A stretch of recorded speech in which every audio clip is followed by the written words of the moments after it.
Recording in progress. Okay, folks, we're on the air. Just a few housekeeping things before we get started.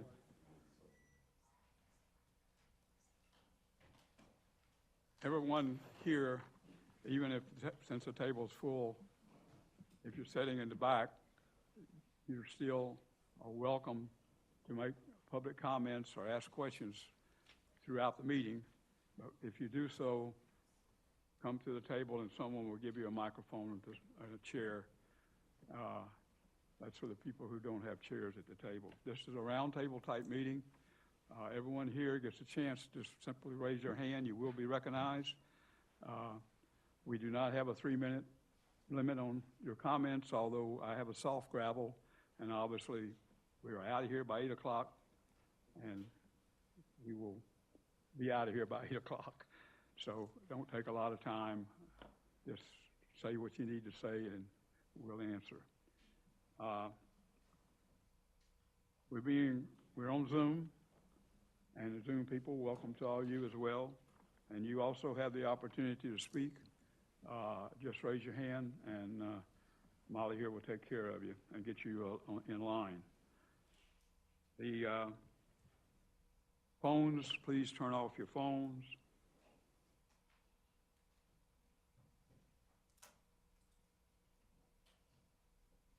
I think that's it.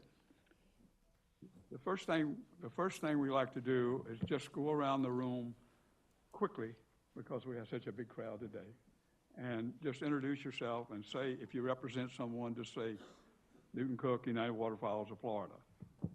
At the end of the meeting, there will be an opportunity for everyone to suggest future topics, and if there's something that you didn't see during the meeting that you wanted to see, there will be an opportunity. We'll go around the room one last time to do that. So is that all a bit long? And so the next thing is, we're fortunate to have the Executive Director of the Water Management District, G. Bartlett, here. We also have Mr. Spotswood, who is a governing board member. And I don't think there's any more governing board members out there. And we want to welcome them. And Drew, you're welcome to do some opening comments. Thanks, Newton. Thanks everyone for coming. It's a very good forum. We have a lot of good topics that we talk about. Get a lot of good ideas. So I appreciate everyone making the time to come tonight. Robert Spotswood Jr. to my left here is a new governing board member.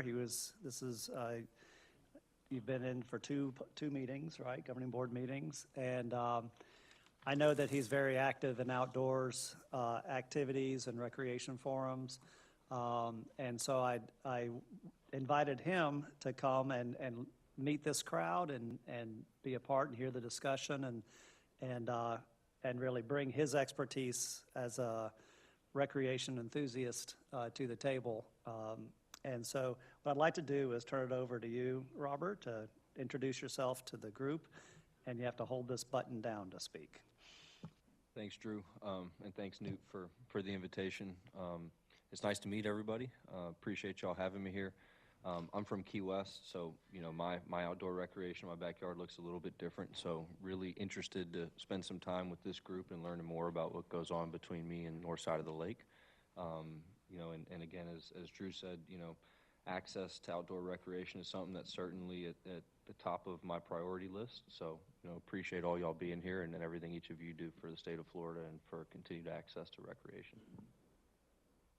Thank you, sir. I'd also like to mention that Charlotte Roman is online, and so I appreciate it when all the governing board members hear our conversation. We have another one? Mr. Butler. And Ben Butler is online too, so there we go. Lots of interest in this topic by the Water Management District. So should we keep going on introductions? Good evening, I'm Rich Virgil. I'm the Division Director for Field Operations and Land Resources. Good evening, Rory Feeney, Land Resources Bureau Chief here at the Water Management District.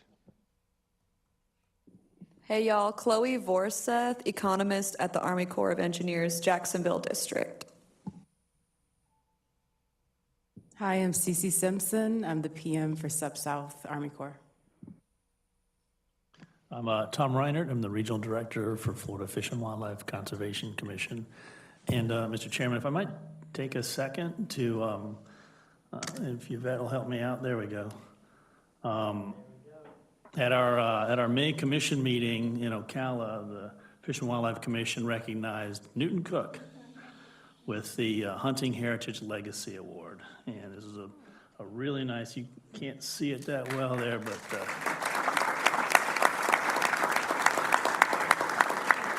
and he didn't know it was coming. It was a surprise, and Yes, I was really surprised. We were late getting there, and the hall was full. The room was completely full, about 10 times this size, standing room only.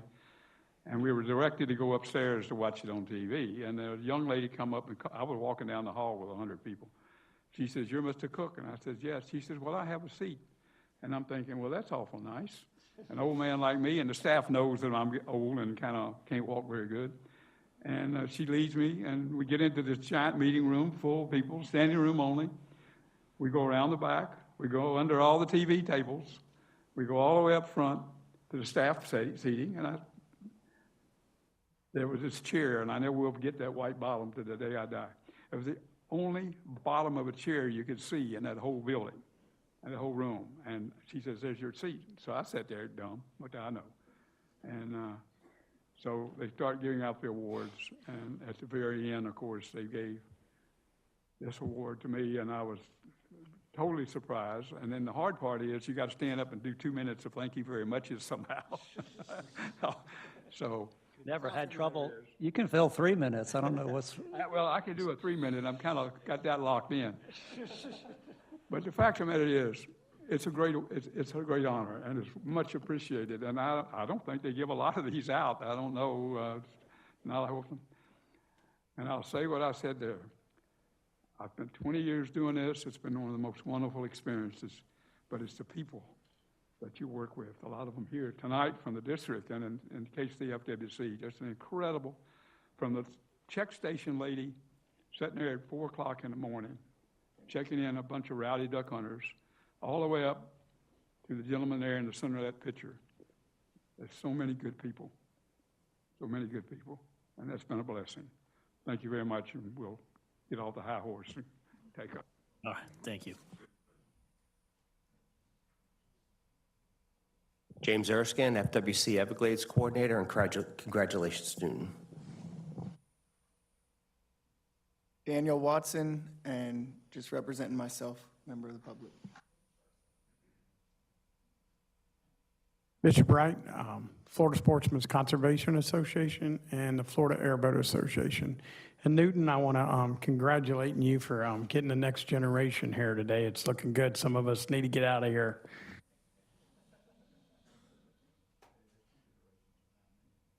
FSCA, Larissa Musgrove. Andrew Burnett, Florida Sportsman's Conservation Association. Pete Lum, Florida Sportsman's Conservation Association. Matt Nelson, FSCA. Thomas McGoldrick Jr., FSCA, Florida Youth Hunt Program. Merritt Welter, Troop 100. Ashton Shaw.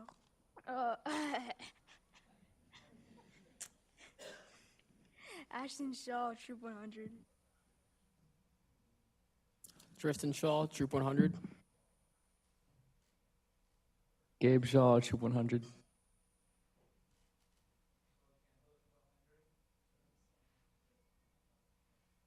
Marcelo Campo, Troop 100. Bill Boyle, Troop 100. Sufit Boyle, Troop 100, Boynton Beach. Tom Schmidt, Florida Airboat Association.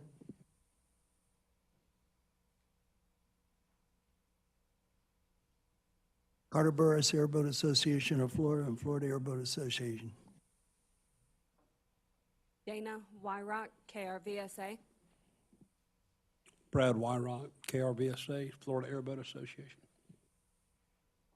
Yeah, good afternoon. Jeff Prater, Army Corps of Engineers. Taking notes for Major Bell tonight. I am David Chen. I'm the president of the Florida Paddling Trails Association. As a former Scoutmaster, I'm really happy to see Scouts here. I know they're working on the citizenship merit badge. Alex Pomerita, UWF board member. Scott Martin, Anglers for Lake Okeechobee. Rachel Buckley, Florida Paddling Trails Association. Mike Sawicki, Florida Falconers Association. Eric Edwards, Florida Falconers Association. Zach Welch, Water Management District. I oversee the lake and river ecosystem sections. So that includes Kissimmee Chain of Lakes, Kissimmee River, and Lake Okeechobee. Emily Johnson, I'm with the District's Office of Counsel. James Harbaugh, South Florida Water Management. What am I doing? Recreation Project Manager. Mike Cheek, South Florida Water Management District, Public Use and Recreation Planning. Hey, good evening. Justin Ulte, Section Administrator for the District's Land Stewardship Section. Good evening. Dan Cotter, Section Leader under the Land Stewardship Program. Good evening, everyone. Molly Brown, South Florida Water Management District. And it looks like we do have several folks in the back. We should hear from them as well. We'll get a mic back there. Just press until you... Janet Miller, Florida Trail Association. Davis, Florida Trail Association, I'm with her.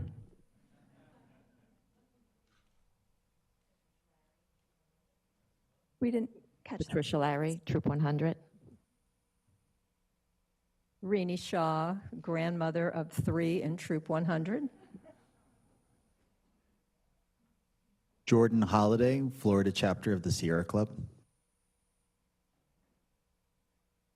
Bo Moyer, FSCA. Dan King, FSCA. Rebecca Elliott, Florida Department of Agriculture and Consumer Services. Nathan Ralph with the District Veg Management. Sherry McGoldrick, FSCA.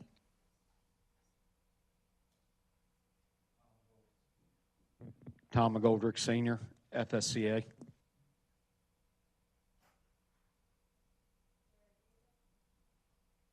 Tara Jacobs, Palm City Farms.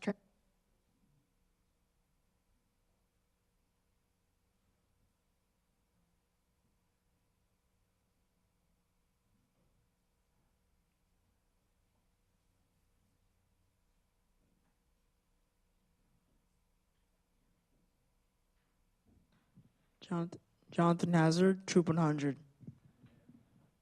Tom Hazard, Troop 100.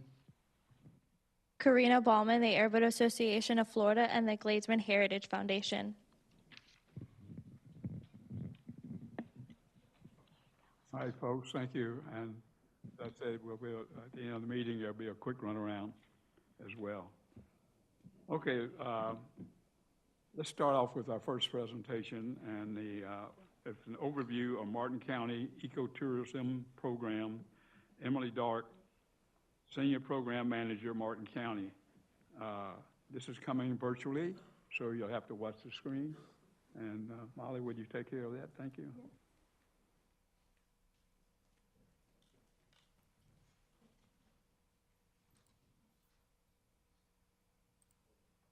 Good evening. Can you hear me? Yes, we can hear you. Great. Well, thank you so much for having me and having me virtually present. It's a great opportunity. Again, my name is Emily Dark, and I'm with Martin County. I'm the Senior Environmental Resource and Ecotourism Program Manager. And I'm here to present about our Explore Natural Martin program and our collaborations with South Florida Water Management District. Next slide.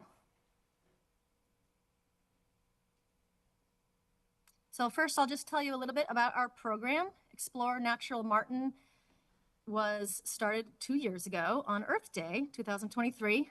We had the goals to provide unique experiences on our lands in Martin County, but to residents as well as visitors. So making sure to work with the hotels and guest houses and to really make sure that our programming gets out there for everybody to connect to. We really want to connect visitors and residents to our natural areas to learn about our beautiful ecosystems and wildlife, educate people specifically on, our Florida environment, and really to encourage folks to practice responsible outdoor recreation. And we do that through Leave No Trace. We've partnered with them.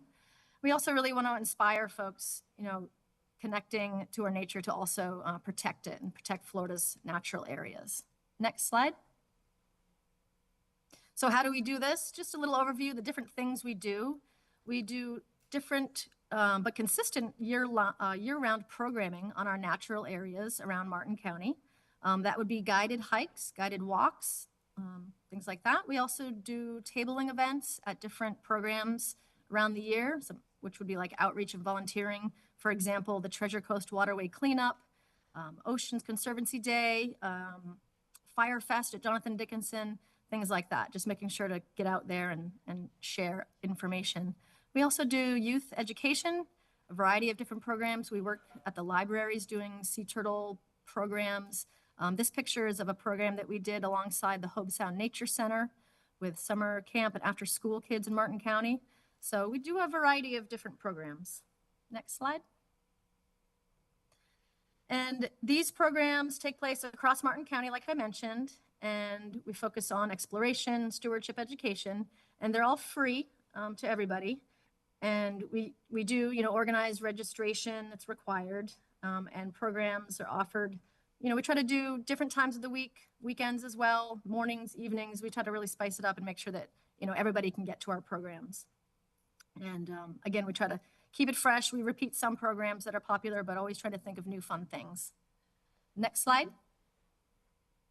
And in terms of collaborating with South Florida Water Management District, it's been really great because we co-manage lands together, and we've conducted different programs on these lands.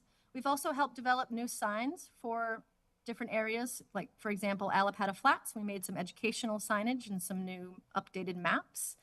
We also use All Trails. We've partnered with All Trails under their public lands program so that we can control our trails and see usage and things like that. So we've put those QR codes for folks to scan up at Alapata Flats and 9 Gems, for example, of co-managed lands, so that we can kind of see what folks are doing, and the public is able to leave reviews and comments and pictures. So that's pretty cool. So those are some examples of things we do on co-managed lands. Next slide. Some guided programs that we've done on South Florida Water Management District lands or co-managed lands. We did a sable palm hike. We've done birding programs. Nighttime moon nights or star nights have been popular. Also exploring Dupuy, so not lands that are strictly South Florida. And it's been great. We've been able to coordinate when we're doing this and maybe have South Florida Water Management District staff join us so they can tell the public about what they do. So it's been really great. We did a wildflower walk at 9 Gems. That was very popular. Next slide. Just some other examples, birding. And then recently we did a star night at Dupuy, which was very popular, and we'll plan on doing that again next winter. All right, next slide. I just put together some photos here. These are all either strictly South Florida lands or co-managed lands, but lots of fun, and it's just, beautiful, beautiful spaces, wonderful wildlife, and it's been really, really popular with the public. So we've really enjoyed working with South Florida on these lands. Next slide. So this program has, we've done over 100 programs in the last 2 years, over 1,500 participants. We have lots of collaborators. We love to collaborate, state parks, National Wildlife Refuge, lots of others. We've won lots of awards, which has been great. Our program is split between the tourism office in Martin County and the Environmental Resource Division. So it's a very collaborative program within Martin County. In terms of tourism, it's really great to encourage and invite the guests to these programs. So it's won a lot of awards in terms of tourism. We also got the Leave No Trace Tourism Partner of the Year last year, which was really exciting. So all that momentum, we're really excited for the years to come and moving forward with this. Next slide. So how can you get involved? Discovermartin.com. connects to the website or explorenaturalmartin.com. We try to post a lot of different things happening around the county on that as well. You can also find outfitters and all sorts of, eco events happening in Martin County. So we also have an Eventbrite, but you can find that through the explorenaturalmartin.com. Next slide. And there is a QR code for you to scan to get to the website. And it was short and sweet, but I hope you enjoyed it and I appreciate it. Thank you so much.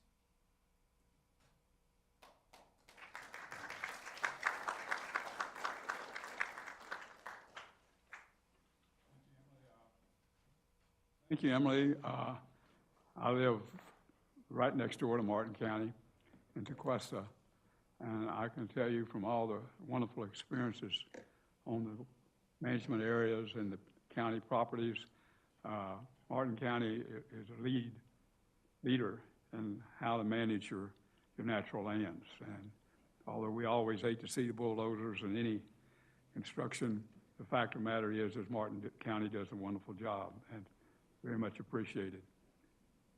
Yes, Okay. thank you. Appreciate it. Thank you. Quickly around the table, anyone have any questions or comments to make? Just raise your hand and you'll be recognized. Anyone on Zoom, Molly? Yes, Mr. Cook. We'll hear first from James Pierce, followed by Barry Harrison. Mr. Pierce, please unmute your mic. Yes, hello, can you hear me? Yes, we hear you. Okay, my name is James Pierce. I live at 702 Southwest 36th Avenue in Boynton Beach, Florida. And my concern here tonight is primarily about the lake levels for Lake Ida and for Lake Eden.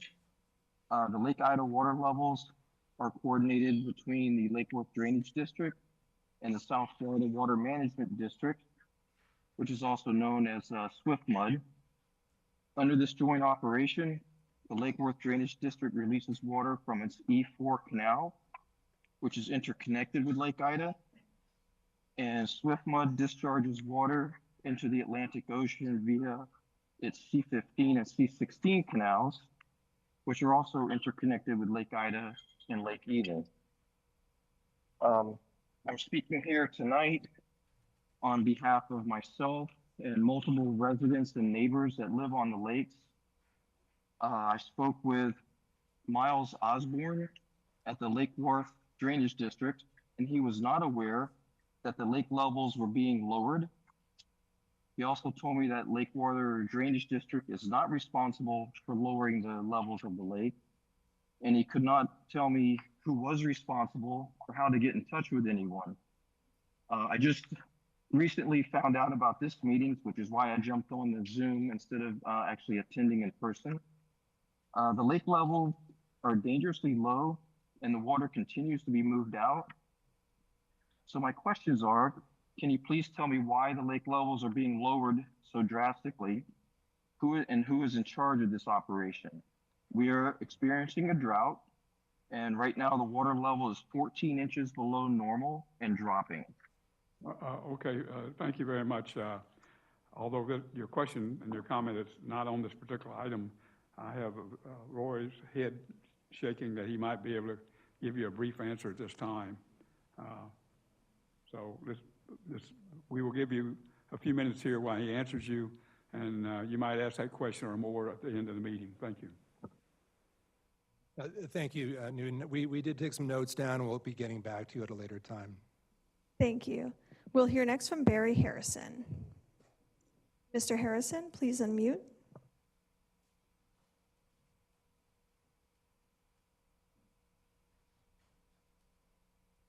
Can you hear me? We hear you. Thank you. I'm Barry Harrison. I'm from Florida Horsemen's Club, and it's the first time as president of the club that I've been involved in this kind of meeting. Very interested to hear how we can use the trails through all the areas that you guys control. We are starting the restarting the Ocean to Lake back in March next year. We're going to call it Lake to Ocean, because that's the way we go, Dupuy to Jonathan Dickinson. So very interested in preserving the trails and working with you to use them and maintain them. Thank you. Thank you, Mr. Harrison. Mr. Cook, we have no additional comments. Can I just, to the person asking about lake levels, so what you've called into is a recreation forum about district lands and recreate on district lands, so we don't have our operators here. So we'll definitely look into it and see what the source is, but you're right, it is a drought. But I don't think during drought conditions we let water out. So it's somewhere between us and Lake Worth Drainage District, so we'll chase down and try to figure out what the answer is. So appreciate you calling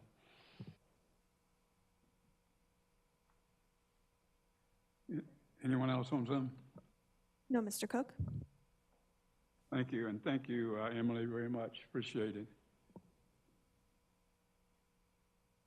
Okay, we move to the stakeholder group presentation. We try to have one of the many stakeholders recreating on the district property from Orlando to the Keys make a presentation at this meeting explaining what they do and why the property is important to them and their organization. So we have Eric Edwards, President of the Florida Falconers Association, and Mike Sawicki, the Florida Falconers Association.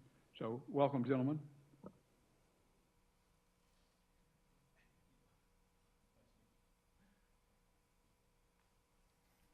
All right, thank you. Really appreciate you having us out here. My name is Eric Edwards with the Florida Falconers Association. Been a falconer for about 33 years.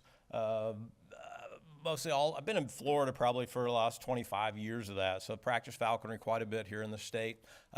President of the Florida Falconer Association, past director of the North American Falconers Association. So I've been around the sport for a very long time. First thing off, what is falconry? Has anybody ever been out and seen falconry? Anybody ever been out with a falconer? Somebody way in the back, a couple of people.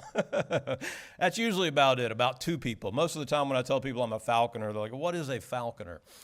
Well, falconry is a hunting sport. You know, it's a sport of hunting with a trained raptor or bird of prey. So we're basically hunting small game mostly, anything from snipe, ducks, quail, rabbits, squirrels, anything like that. But falconry is the most highly regulated field sport basically on the planet. In order to become a falconer, you have to go through a 2-year apprenticeship with a falconer that's been doing it for 5 years or more.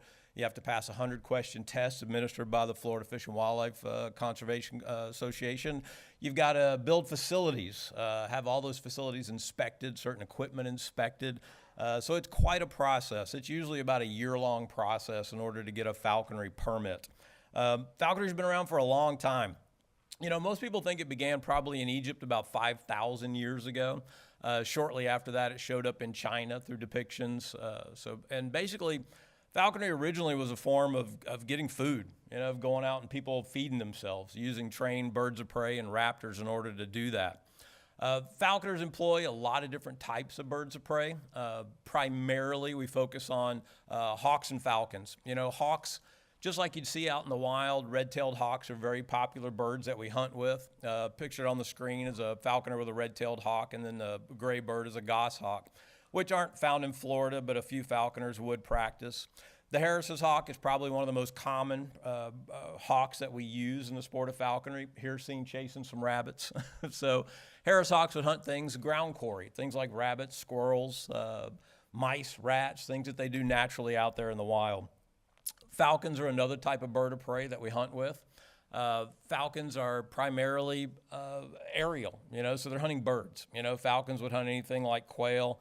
Here's a trained peregrine taking a duck out of the sky, you know, so peregrines hunt things. And this is, of course, exactly what they do out in the wild. You know, raptors hunt other birds, you know, mostly falcons do. But in the sport of falconry, we hunt a lot of different types of quarry. A lot of the falcons, ducks are very popular quarry for falconers to hunt, snipe as well, quail, and even pigeons. You know, pigeons are another source of quarry that falconers will pursue. One of the things is asked all the time, how do you get a bird? You know, how do you actually get one of these? Well, 2 different ways that we acquire our birds. One is through captive breeding. When peregrines were originally listed on the endangered species list back in the 60s, falconers started breeding peregrines. And it's one of the reasons that wild peregrines exist today. They took those captive stock of falconry birds, bred them together, started releasing them out into the wild. So falconers really pioneered captive breeding techniques to be able to breed birds in captivity. So today, there are raptor breeders all over the country breeding anything from peregrines to gyrfalcons to merlins and other different types and species of hawks. Another way that we acquire our birds is we catch them. We catch wild birds. And believe it or not, your first 2 years as a falconer, you're required to take a bird out of the wild. You're not allowed to buy a captive bred bird. And the main reason for that is if you're a new falconer, you're more likely to make mistakes. And if a captive bred bird gets loose and is released out into the wild, the odds of it surviving is pretty low. But if a falconer catches a wild red-tailed hawk out of a tree, has it for a few months, something happens, it gets away, the bird's just going to go back to living life as it was as a wild red-tailed hawk. So a couple different ways that we catch these birds. It's hard to see on the screen because it's hard to see. It's a net. So as we net them, this is a typical set for catching peregrine falcons and merlin falcons, where we set up a couple of nets that are hidden in the brush. We use a lure bird like a pigeon to bring them in towards the nets, and they get captured. This is a peregrine falcon being removed from a net.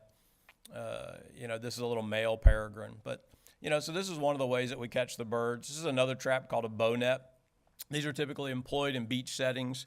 Peregrines are highly migratory, as well as all the birds of prey. So we do a lot of our trapping in September, October, when these birds are migrating down the coast and migrating down the entire state of Florida. The nice thing about Florida, it's a giant funnel. So you've got birds that breed up in the Arctic, you've got birds that breed in the northern U.S., and they all migrate south. So these birds will, be hatched out in Canada, Greenland, then they migrate all the way down to Central and South America. So when they come down through the coastlines, we'll set up trap sites to be able to catch these birds. A lot of people ask, how long does it take to train one? Believe it or not, it's a relatively short period of time. I can typically take a wild bird of prey. I could go out and catch a hawk sitting in a tree and usually be hunting with it in 3 or 4 weeks. They're highly adaptable. So these birds figure out pretty quick, this guy's giving me free food. He hasn't killed me yet. He's giving me food every day. And once they kind of figure that out, they will follow you for hours, on a hunt. So a typical hunt, we take these guys out for anywhere from, half an hour to sometimes a couple of hours hunting a bird of prey. But training these birds starts out, it's a very slow process, starts out in the backyard, and it's all food related, all food motivated. Birds of prey are all about survival. And once they figure out this tall monkey is going to give them food every day, they start liking you pretty quick. So day one, you usually walk in the room and they're terrified. And after 3 or 4 days of walking in the room and handing them food, you walk in and they go, "Oh, what's he got?" So the training progresses pretty rapidly from there. We move out into the backyard. This bird you see here is a small falcon. And you'll notice it's got a little tether attached to it. So we start out with like a long leash and just calling them to us for food. And usually after doing that for a week, we start flying them free, and we take them out to a big field and start hunting with them. Now, when we hunt these birds, lots of different types of ways that falconry is a pretty diverse, it's like saying you're a gun hunter. There's a lot of ways to hunt with a gun. You could be a deer hunter, you could be a waterfowl hunter, you could be a snipe hunter. Same thing with falconry. There's a lot of different aspects of the sport of falconry. The vast majority of falconers in the state of Florida. By the way, one thing I didn't mention, I talk about how difficult it is to become a falconer and how the process of getting a license. There's only about 100 licensed falconers in the state of Florida, because of the regulations and really just the dedication that's involved. It's something that you don't do part-time because you can't just put it in the closet when you don't want to go out hunting. So I typically fly my birds. I mean, I'm literally in the field hunting 5 days a week most of the time. So, and most falconers are hunting, anywhere from on the weekends to, 5-6 days a week, and some people will fly the birds every day. So it takes a lot of time, and obviously there are different aspects of the sport. With hawks usually try to hunt from a vantage point, so they want to be high up into a tree while you're working a field looking for rabbits. Perhaps a stand of woods, got squirrels in it, let the hawk go, and it'll kind of bounce around in the trees. Falcons are a little bit different. Falcons hunt from a vantage point. They want to be high. So for example, I do a lot of snipe hunting, and a typical snipe hunt for me, I'll go out and a snipe is a real bird, by the way. Everybody does know that. It's a real creature, yes. But snipe hunting, typically for me, I'll take a peregrine out into the wild, turn the bird loose, and it'll go up anywhere from 500 to 1,000 feet overhead, and it'll just circle, and it circles overhead while my dog and I go in and look for snipe. When you flush a snipe takes off. Anybody ever tried to shoot a snipe, you know how hard it can be to shoot a snipe. Well, it's twice as hard to catch one out of the air by a falcon. So typically you flush a snipe and a falcon will come down in a stoop. They've been clocked over 200 miles an hour. My bird wears a GPS when it's flying, so the fastest I've had a falcon hit a snipe is about 120 miles an hour, which does typically ruin a snipe's day. But as you see in the top left picture in the video, that's a peregrine hitting a grouse. So it's pretty much what it looks like when a falcon hits a bird. So falcons hunt in a couple of different ways. The way I just described, what we call waiting on. So they wait on very high overhead. The other way they do is in pursuit flights. So we'll walk a field. I also fly a lot of merlins. I've written a few books on merlin falconry. I've flown about 35 merlins over the course of my falconry career, and they're pursuit hunters. So a merlin might walk around with a merlin on your glove, and a quail takes off, and they just chase them down. And it's a long pursuit, and they'll usually catch them out of the air. So a lot of different ways that we hunt and different types of quarries and environments that we're looking for. One of the things for falconry to be successful is land. And that's really what we're hoping to achieve really in a relationship with the water management district areas is looking for places that we can access for both hunting our birds, training our birds, as well as acquiring birds.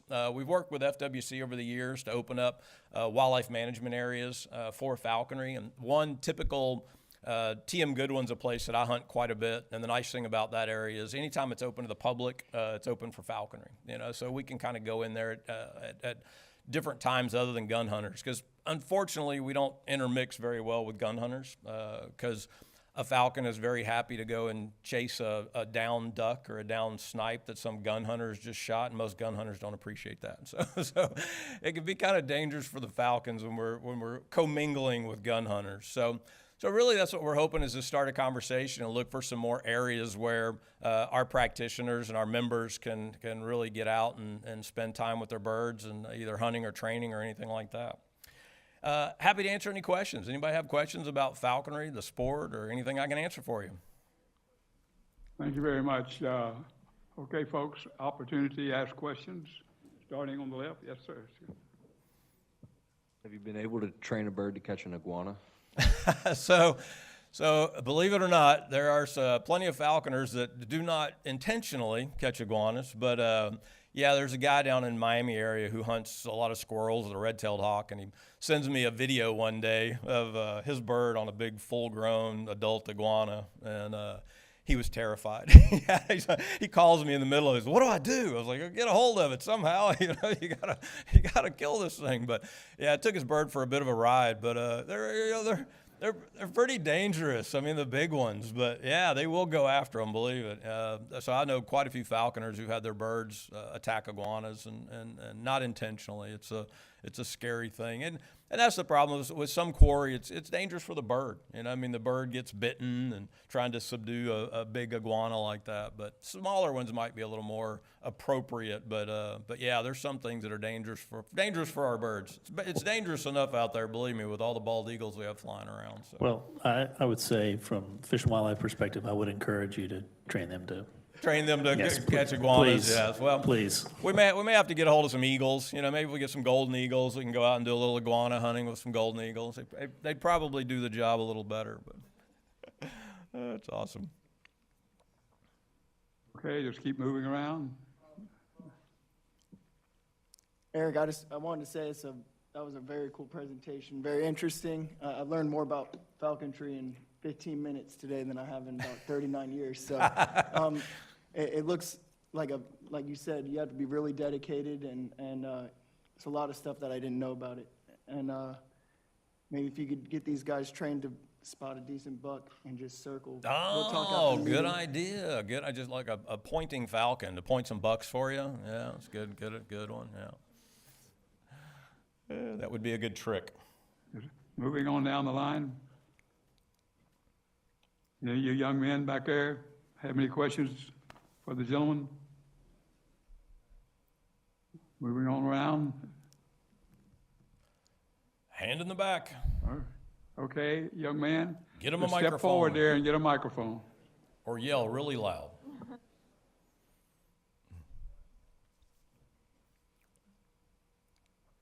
How do you train falcons? So training a falcon is a slow process. It's all food related. Typically you start out just offering them food. You feed them on the glove, and once you're kind of holding it and it starts taking food from you, I literally, like in my living room, I'll put it on the back of a chair in the dining room and hold my glove a foot away from the bird, and it'll hop over 1 foot to hop over to get the food. And then I walk away 2 feet, and then it hops 2 feet, and then 5 feet. And then you take it outside and put it on a perch out in the yard, and same process to where eventually you're 100 feet away from the bird, and as soon as you raise your glove, it comes over. One of the things about falconry, and the reason that it kind of works the way it does, we're constantly monitoring the bird's weights. And we're looking for a response weight. If you go out in the wild and you see a wild red-tailed hawk sitting in a tree, if that red-tailed hawk just ate and it's not hungry, a mouse could walk under it and it's not going to go after the mouse. They're very energy efficient. So it's the same thing for us. We try to determine at what weight this bird becomes hungry. And usually it's feeding it once a day. We weigh it 2-3 times a day, sometimes in grams. So I know that, for example, my Merlin falcon, she gets hungry when she's about 185 grams. So if I go out and pick her up and put her on a scale and she weighs 200 grams, she's probably not going to hunt, because she's not hungry. I could take her out to a field, but she'll just sit in a tree. Then with falcons, we start training them a couple of different ways. One is we use pigeons to train them with, to release pigeons for them to chase and then call them back. Believe it or not, with modern falconry today, we use a lot of drones. So I use a drone to train my peregrines. So I'll take a drone 1,000 feet in the air, and it's got a lure hanging under the drone. So the falcon learns to go up and grab a lure from a drone 1,000 feet in the air and bring it down. It's got a parachute on it. And then from the drone, we basically transition that into hunting with the bird. So it's all food oriented in a lot of different ways that we train them, but it's just a slow process. Anyone else? Another hand in the back. Get that Another man a hand in the back. microphone. Let's get a microphone.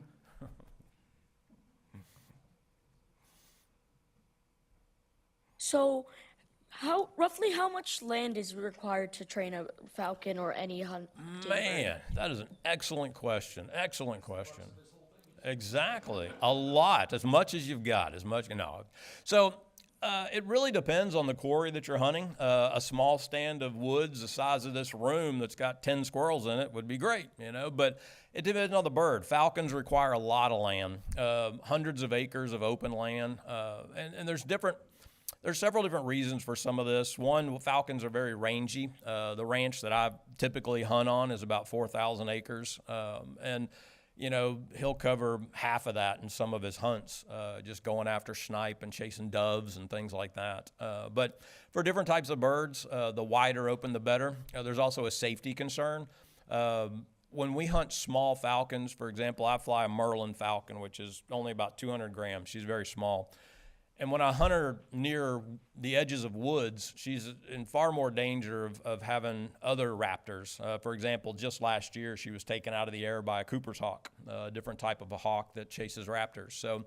So with our hawks like that, especially small hawks, we want wide open places, because when I fly her near a wood lot, she actually is in a lot of danger of other raptors coming out of the woods and getting a hold of her. Same thing with eagles. Eagles are a big danger for falconers in the state of Florida. I've had several peregrines killed by bald eagles. So the wider open the areas, the better. But great question. Lots of land. Yes, sir, young man. How do you store the birds when you're not hunting or training them? So the birds are housed in a variety of different places. We're required in the state of Florida to either have what's called a muse, which is a an outdoor enclosure. A lot of them are, say, 10 by 10 or 20 by 20, and it's like an outbuilding. It's got windows with bars on it. My birds live in the house, so I have a spare bedroom that's got a shelf perch kind of over on the wall, and it's got a perch on it, and the bird's tethered to the perch. And then during the day, I'll take it outside and put it out to weather where it can get a bath pan and get water and just sit out in the sunshine. So there's a lot of different ways to house them.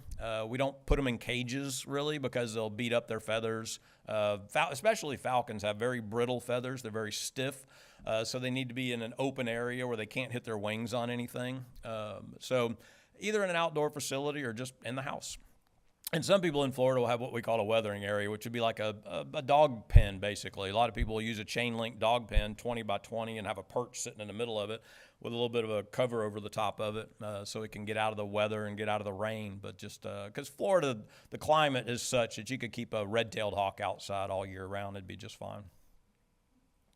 Thank you. You're welcome. Great presentation, Eric. Oh, thank you.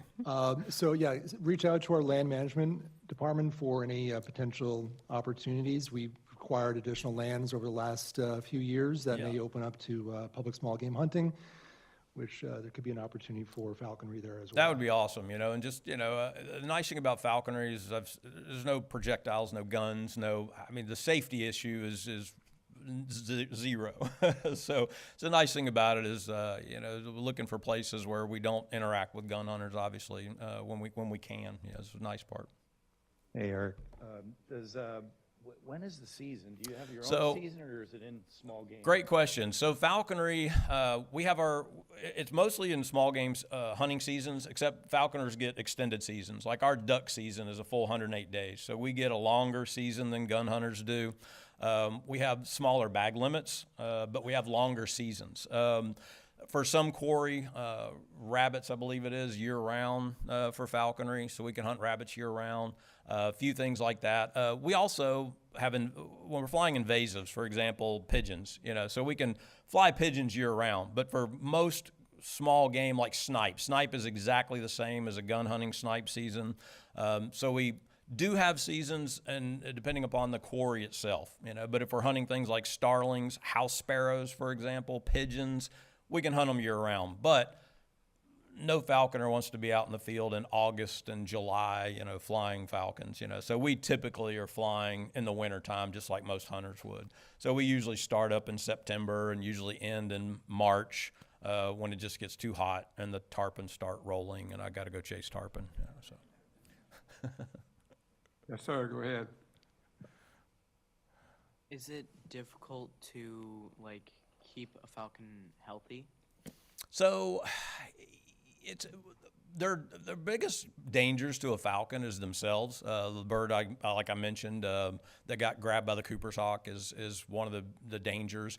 The other dangers for us are things like fences. I've had a couple of birds have collisions with barbed wire fences over the years. But as far as just regular health and disease, I've been doing it for 33 years, and I've never had to take a bird to a vet, just for a health issue other than an accident, hitting something. So other than that, they're pretty self-sufficient. Okay, go ahead, young man. I can see your hand up back there. Be sure you have a mic.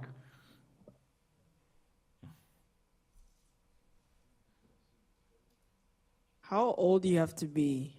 14. So in order to be a falconer, and that recently changed here several years ago, but you got to be 14, and then you have to find somebody. My biggest advice to anybody that's interested in falconry is contact a falconer and just go watch it. Go see what it's all about, see if it's something that you'd be interested in. And if you develop a passion from there, you want to read as much as you can, learn about it, because, again, you have to pass a pretty extensive test on management, identification, raptor housing, training, all that good kind of stuff. But 14 is where it starts.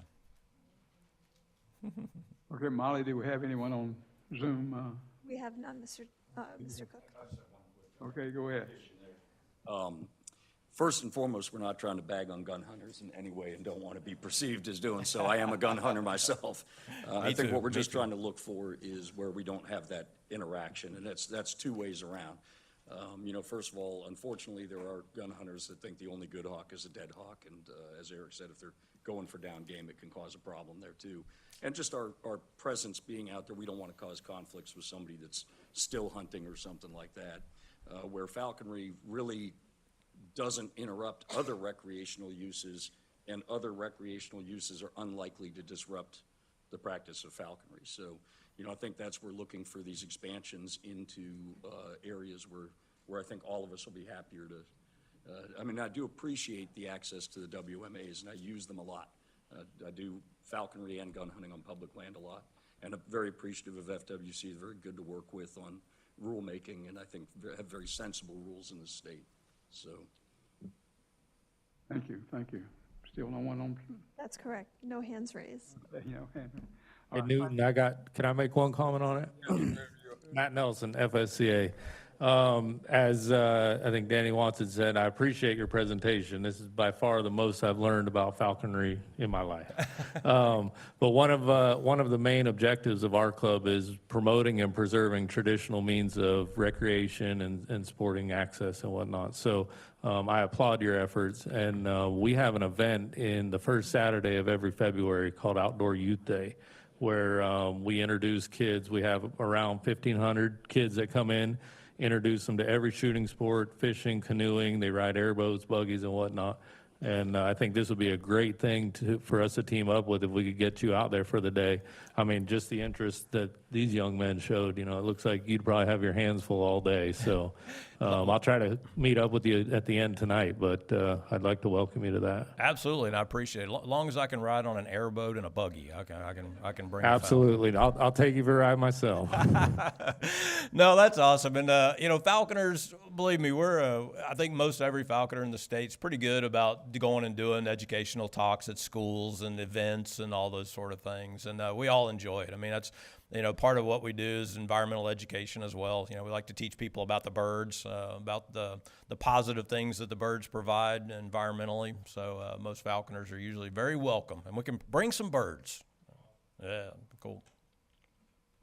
And that is a fantastic event, and you definitely would educate close to 1,000, at least, young people. No one on Zoom? All right, thank you guys, and appreciate y'all coming, and we'll have you back. And I hope you make some contacts tonight for it. A little break here in the agenda because we're fortunate to have Scott Martin and Martin's Marina on Lake Okeechobee with us. He's an advocate of a clean and healthy Lake Okeechobee. And it's been a long, long journey. And I'm fortunate to have Scott as a friend. And we play back and forth against each other a lot on the social media, trying to get that lake back to health. And I think I'll just make one quick comment. I'm doing everything possible to get a lake management committee for Lake Okeechobee. Here we have the heart of the Everglades, the most important lake in the whole state of Florida, and there is no management committee. But we do have management committees for smaller lakes across the state. And the FWC,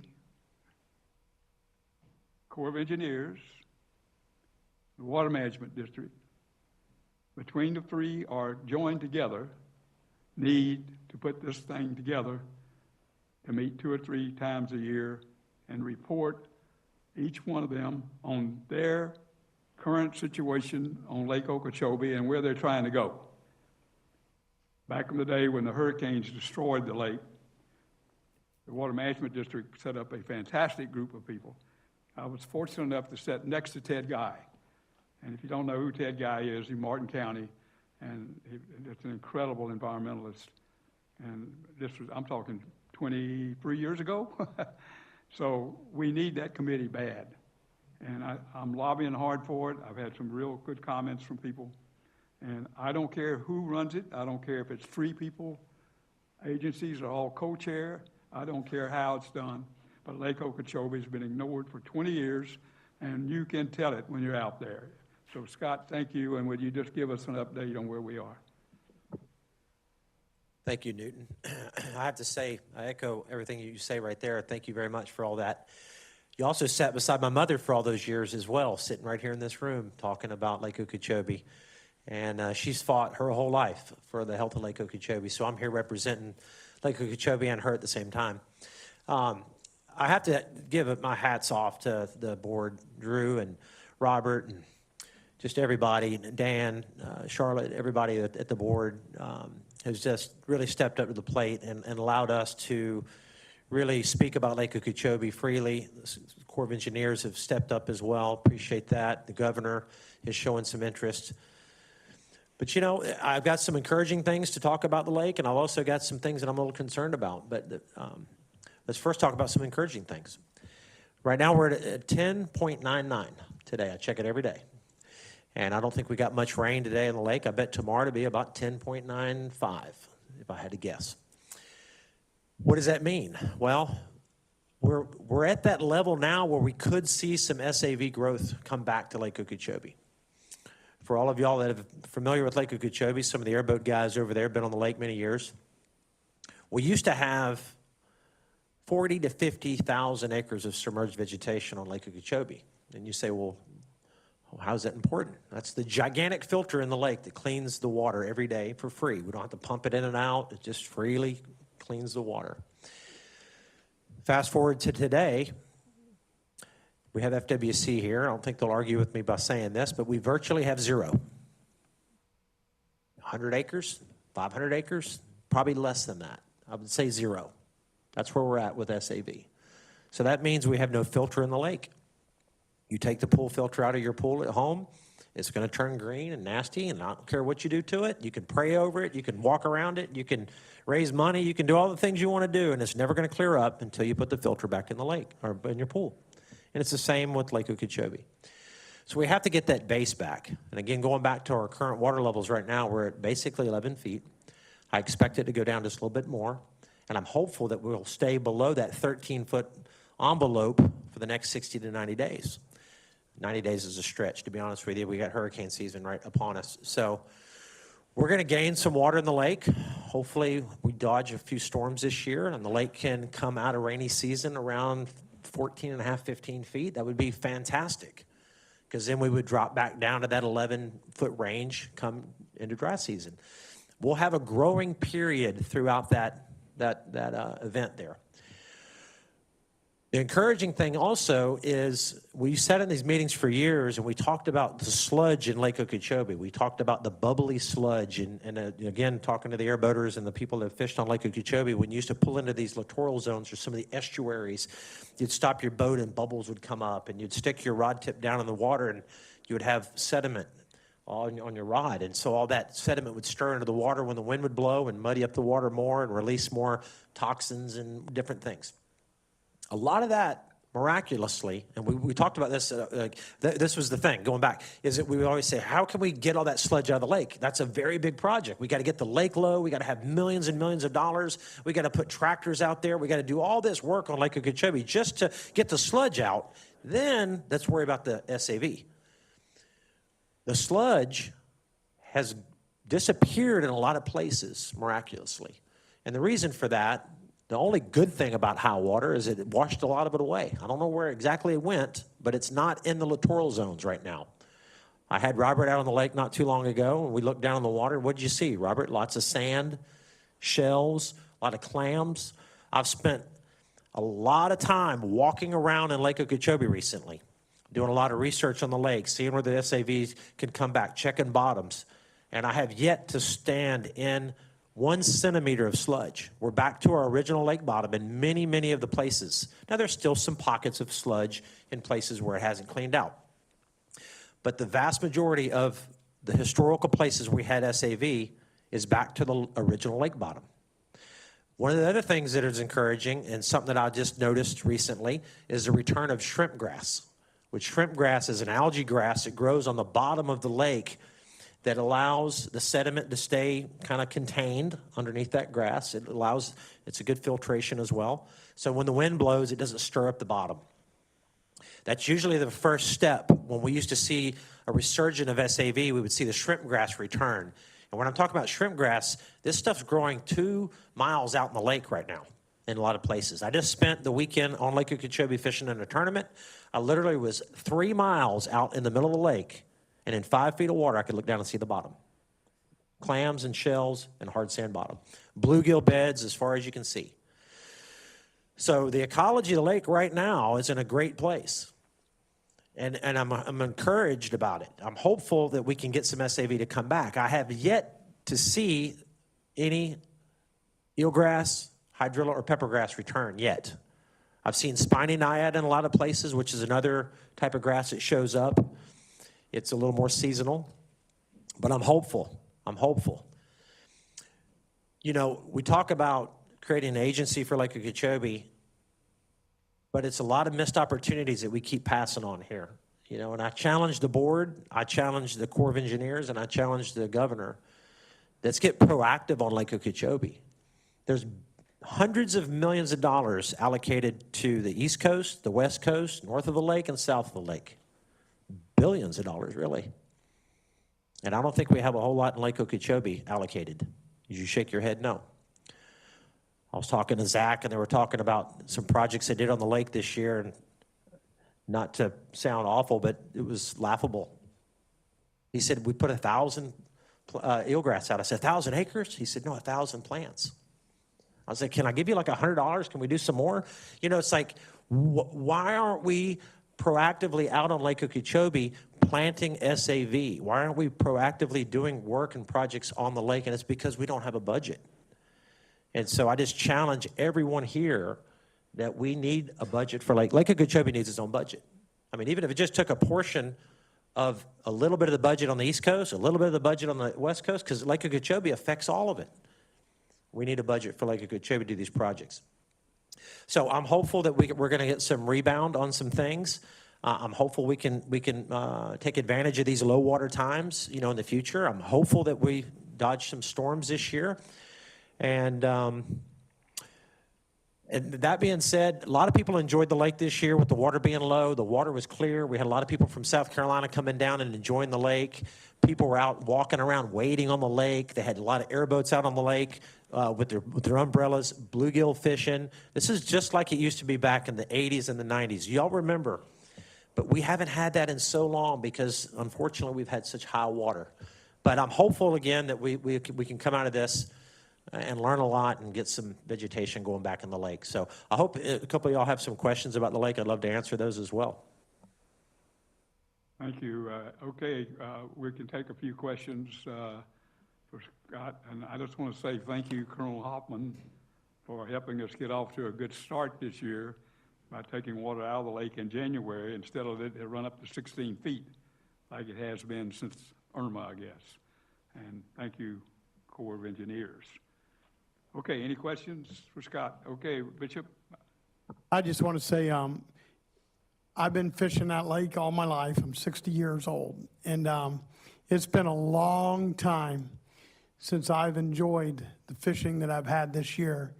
And what's even more thrilling is I've taken people from all over the state and taken them out there and caught literally, my last trip out there, I caught 61 with an 8-year-old and her mother and his mother, you know. And an 8-year-old, and I want you to understand, an 8-year-old last 5 years, I would have had to fish out of the boat, and we'd have had to plug around there, and only because I got GPS marks on the beds would I even know where to find them. But it just beds just as far as you could see, as many as in that parking lot out there. And then you look out there, and there's literally families set up tarps out there and got their kids sitting out there with what do you call them, little wing things on out there. Not because I needed them, just because all these kids are out there pulling up fish. And I'm thinking to myself, my God. And I took pictures of it, and I could show you pictures of it. It's a beautiful thing. And I defend that lake every time. I love that lake, and I always say it's not a reservoir, and if you really want to save it, I always say it at every meeting, I'll say it again, backfill Hoover Dike. That would be the best thing that ever happened to that lake. When they backfilled the Kissimmee River, they should have backfilled that, you know, and everybody's worried about the coast because that's where the money is, but the heart's in that lake, you know, and Don Fox told me probably 20 years ago that 53% of the hunting license or the fishing license sold in the state of Florida was sold in a 60-mile radius of that lake. And no one even goes to that lake anymore. And we had a big old cookout one time here a while back. You know, I brought everything from that lake, deer meat from that lake, gator from that lake. We even brought cichlids from that lake and cooked up for everybody, hog meat from that lake, just because I wanted everybody to understand that lake has a viable resource for a gladesman, and it has a lot of opportunity out there. And everybody's scared of it because they think it's toxic and everything like that out of it. I've been out there waist deep, chest deep, every time, catching everything I can out of there and put it in a frying pan when I get home. I can tell you right now, I take everything I can within the limits, and I ain't scared of that lake. But I got to tell y'all, that lake has never looked this good in 15 years. And just families out there, and you do gotta have to have an airboat right now, and I don't mind saying that, but it's but there's people out there in those mud boats and other things getting around out there too. But there's just families out there waiting in the lake, and because like you said, the sand bottoms out there right now. It's just it's unbelievable, and it's just I can't believe that I would ever see this again in my lifetime, but I have. And my hat's off to everybody that's made that happen, because I'm telling you, the last 5 years have been horrible for that lake. I've cried over that lake. Thank you, Bishop. And Mother Nature's been a big help too. Thank God for the dry season that we're having. And if any of y'all want to go for a ride, I'll take you for a ride out there, and I'll show you them families I'm talking about. I'm not kidding you one bit. There's a great picture of the families with fly rods and the airboat sitting over one side, and the whole family, kids, and I think it's probably your family, Bishop. And the fly rod is bent, and there's a cooler full of fish. You couldn't do that until this year. I think the last time you could do it was when it got to 8 feet, and that's 20 years ago. Lake Okeechobee is best managed between 12 and 15 feet. Dr. Paul Gray has been preaching that for as long as I've been here. And until we manage that lake, or attempt to, because Mother Nature throws curves, between 12 and 15 feet, and move the water out of the lake one way or the other, then the heart of the Everglades will be constantly sick. And as I said before, I hope we get a committee so people can sit around that know something and talk about it. Thank you very much, Scott. Appreciate you coming. Thank you. I'll close with this. That I've said this several times recently, that a natural lake cannot be kept at an unnatural level and expect to be natural. Just can't. So it's just simple. Like you said, 12 to 15 feet is about your ecological band of that lake. And every day that it's over that, we're killing the filter, we're killing everything, and we're hurting our communities around that lake. We don't have malls, we don't have beaches, we don't have million-dollar golf courses. We have Lake Okeechobee in our backyard, and we drastically need it to be fixed. So I appreciate all the help with everybody that's participating now. I really feel like we're making some headway now with the conversation. Okay, thank you very much, Scott. Do you have a hand up? Yes, ma'am. Just out of curiosity, is there an opportunity for people to volunteer their time planting SAV? I know that the plants themselves cost money, so there's that budget that's needed, but as far as manpower, you know, there are a lot of people who would love to volunteer their time restoring the ecology of the lake. I would help with that any day of the week. Years ago, we planted, through the Corps of Engineers, we planted 400 cypress trees on the lake. And this was probably almost 20 years ago. And there's about 150 cypress trees around Clewiston. The cypress trees you see there are the ones that we planted. We used the local Boy Scouts there in Clewiston to help us. So it'd be awesome to have that happen again. Obviously, we need to get some approval from FWC and the people involved with the lake on getting the grass and the SAV. But yeah, anytime you want to plant stuff, I can take you right where it needs to be planted. Yes, young man. Where do all the toxins in the lake come from? I'll try to answer that. Everybody's got their own spin on that, but a lot of it comes down the Kissimmee River. 95% of the water that is in Lake Okeechobee came from the Kissimmee River. It's not like a normal lake where you have runoff from a mountain or anything like that. You know, you have a big levee all the way around it. So the only water entering into the lake is either rainwater that fell directly on the lake or water that's literally pumped in or flows in from the north. So most of it is coming from the Kissimmee River Valley, and a lot of different reasons that the high phosphorus is on the Kissimmee River, really a lack of filtration as well, which they've implemented a lot more of the winding parts of the river to help with that, and that's part of the Northern Everglades Fund is to help restore a lot of the Kissimmee River. And a lot of it's legacy from bad practices back many, many, many years ago. And then, of course, you have decayed plant material. You have a lot of invasive species of fish that are polluting the water as well. So there's some other factors involved, but the vegetation will solve a lot of that. And if I could put a finer point on that, it's you use the word toxin, and it's not really toxic. We're talking about a fertilizer that gets into the lake, and then it offsets the ecosystem, and so you have a different mix of plants and things like that. So that's the harm to the lake. It's not necessarily a poison, if you will. Very complicated subject. Hopefully we'll have it addressed by a group of people who know the lake. Okay, we're running, and thank you, Scott, so much, and thank you for coming. We need to move on. I have a question. Would it make sense for me to jump in the agenda since I'm talking on Lake Okeechobee? I'm sorry, I didn't. Would it make sense for me to jump this presentation to mine since I'm talking on Lake Okeechobee? Sure, yeah. Would that be okay with the next? We can work that out. You got the right people here to do that.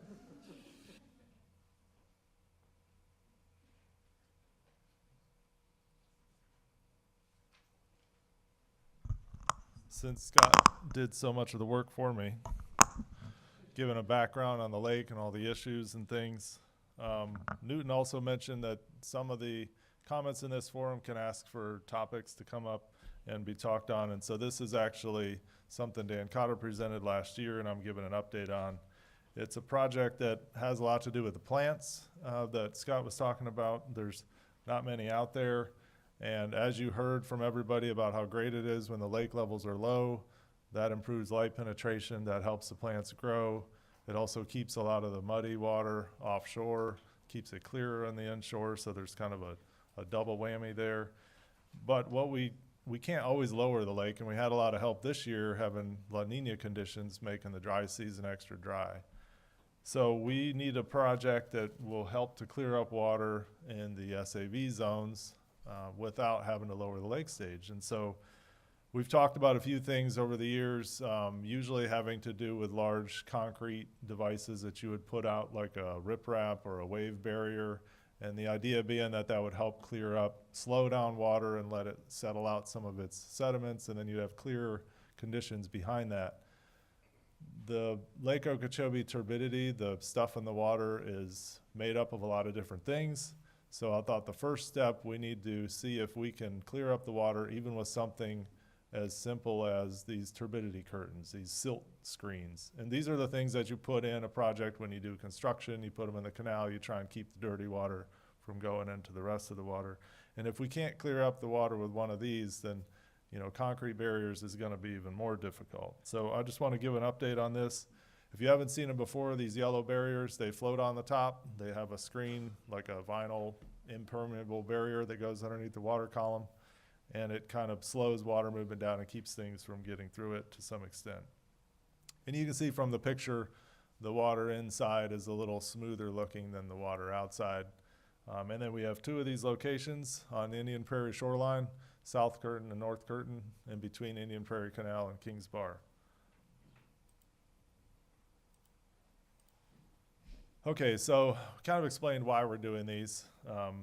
The lake has a lot of energy. It tears up plants when we have hurricanes and things. These little curtains are not really going to stand up to hurricanes, but we're hoping they clear up the water enough to where they can have some kind of benefit. Maybe that's sparking germination or regrowth a little earlier. Maybe it's helping it get a little taller before the water comes up. And of course, we wanted to kind of test this concept and see if we can even keep these barriers in the lake, because as I said, there's a lot of wave energy, and these are essentially stopping water from moving, and that's a big task. So again, these are not shoreline protectors in terms of, you know, helping reduce storm impacts. We need really concrete, hard structures to do that, the kind of things that are designed for coastal areas like in St. Pete and some other areas. This is really just to kind of clean the water up. So, as I said, this is what they look like. They float on the top, they hang down 3 feet into the water, and you can see that if this is a cross section, let me turn on my laser here. If this is a cross section on the right here, here's the floating curtain on the top. It hangs down. There's a ballast chain keeping it straight in the water column, and it's anchored on either side. So we put these up in a semicircle fashion so we could kind of protect from multiple directions as the winds change, using the marsh behind it obviously as a protection from the other side. We set these at depths where we had SAV growing before Hurricane Irma, or Ian rather, in 2022. So we kind of wanted to target the areas that we had the densest growth, the tallest plants and things prior to that storm. And there's 12 100-foot sections strung together with some gaps in case we had manatees or anything that got confused about where to go, although these are off the bottom as well. So FWC does some really high-intensity surveys for SAV along the different sections of the lake. They're going to try to do the whole lake this year. We'll see if we can get that done or not. But basically, this is a heat map. It shows the density of just eelgrass or Vallisneria tape grass in green, and then, you know, if it's green, it's really dense. If it's red, it's not there. So you can see there's, in the shallows in 2022, there was quite a bit of it growing outside of the cattail line. And in 2023, not so much because Hurricane Ian wiped a lot of that out. But we did pick a few spots where there was at least some left after Ian, and that's where the north and south curtains were. So this is what they look like put in. This is a southern site, which has a lot more vegetation growing, more littoral zone there, so it's going to help it slow down the water. All the plants do the same thing, essentially. We're trying to give them a little boost. You know, Scott talked about that filter. That's what a lot of these plants are doing. This is what it looks like at higher stage. You know, we got up, I can't remember the high for this year, but you can see when the wind's blowing off the shore there, there's obviously still waves inside of this. Most of the protection is coming from this grass line in itself that's real dense. So you can see the waves out here look more choppy than what's inside. But this here doesn't really look that much different depending on whether you're inside or outside of the curtain. So there's not a dramatic effect you can kind of see right away from drones and things. But there's a lot of vegetation kind of piled up on the outside, like bulrush that's been ripped up and things. And of course, for some reason, we put this right across the trails on the inside, but hopefully people are able to navigate that good over the years. This is just another view of it at higher lake stage. This is the northern plot, so there's not near as much emergent vegetation in this one. There's not really anything to help the turbidity curtains slow things down. You can see some of these drift lines, you know, are fewer back here, but there's still a lot of work for this turbidity curtain to do. And in this case, you know, the curtains are kind of oriented like this towards shore, and you can see if the wind blows from a different direction, you know, all this area behind the curtain is going to have wave energy on this particular day, but it's going to be protected outside of it on that day too. And if the wind shifts direction, it'll be vice versa. So we're hoping there's kind of a shadow effect around these things over time as well. This is another picture of the northern one. You can see it looks like it's pretty far away from the marsh line, the cattail line. Again, this is where the SAV had grown. Remember, we've had Hurricane Ian since this, and that's pushed that cattail line back pretty far. So these things look like they're a little farther out than you would expect. So this is Hurricane Helene, which was a tropical storm really when it went by the lake, but you can see it's pretty wavy. We actually had the curtains cinched up at this point, so they weren't fully deployed in the water. We hadn't gotten them out totally yet. But you can see there's a lot of wave energy for these things to deal with. And this is more like the hold on and hope we can keep it together enough to redeploy after the storm. You know, we're not trying to keep these kind of wave energies under control. This is Hurricane Milton. It's at night, so you don't see as well, but you can make out how much the buoys are moving. You can see the wind and rain blowing by. So this was actually fully deployed at this time and took a bit of damage, but they actually made it. So the way they're designed out there is they have these breakaway links with plastic that breaks under 1,000 pounds of pressure or something like that, so that at some point when the waves are too much, instead of yanking the anchors out of the ground and throwing the whole thing back into the marsh, they just break free and they kind of swing and take the resistance away. And so the anchors stay in place. All you have to do is string the curtains back up and put on new links. There was some tears to the fabric, which wasn't unexpected when you have things like willow trees end up there in the project as well. But they lasted. We were able to get them put back out in about a week and set back up. So this is much lower lake stage now. This is kind of what everybody's been talking about. We do have quite a bit of SAV back here. I think it's the only pocket. Remember I showed that little green spot that FWC had on their map? This is kind of the only one that survived on the lake, I think. I don't get out there quite as much as Scott or cover as many areas. But this is kind of dry right now. The water's actually down towards this spot at this point. But we're hoping to see a lot of regrowth. You can tell just by the picture, there's obviously not really dense topped out SAV back here yet. This is a picture of the northern side. Again, pretty bare shorelines. You can see how far back the storms have pushed all that sediment. That's, you know, we talked about how it used to be a bunch of organic material in areas. What happens is the lake gets high and you get a storm that throws back into the marsh, or in the old days, it would throw it completely out of the lake bed and build the natural berms. But we don't really allow those lake levels on any of our lakes anymore because we need to protect our homes, obviously. Okay, so now I'm going to show you some data. So these are some different water quality samples, and they're orientated from kind of inside the curtain and inside the grass line, and then all the way out to where you're outside the curtain and the grass line. And then there's some that are inside the grass line, but outside of the curtain.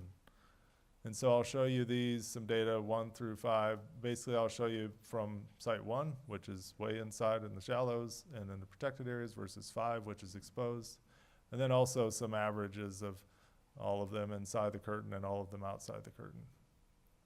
So I also want to talk a little bit about turbidity and what affects light penetration on the lake, because it depends where you are.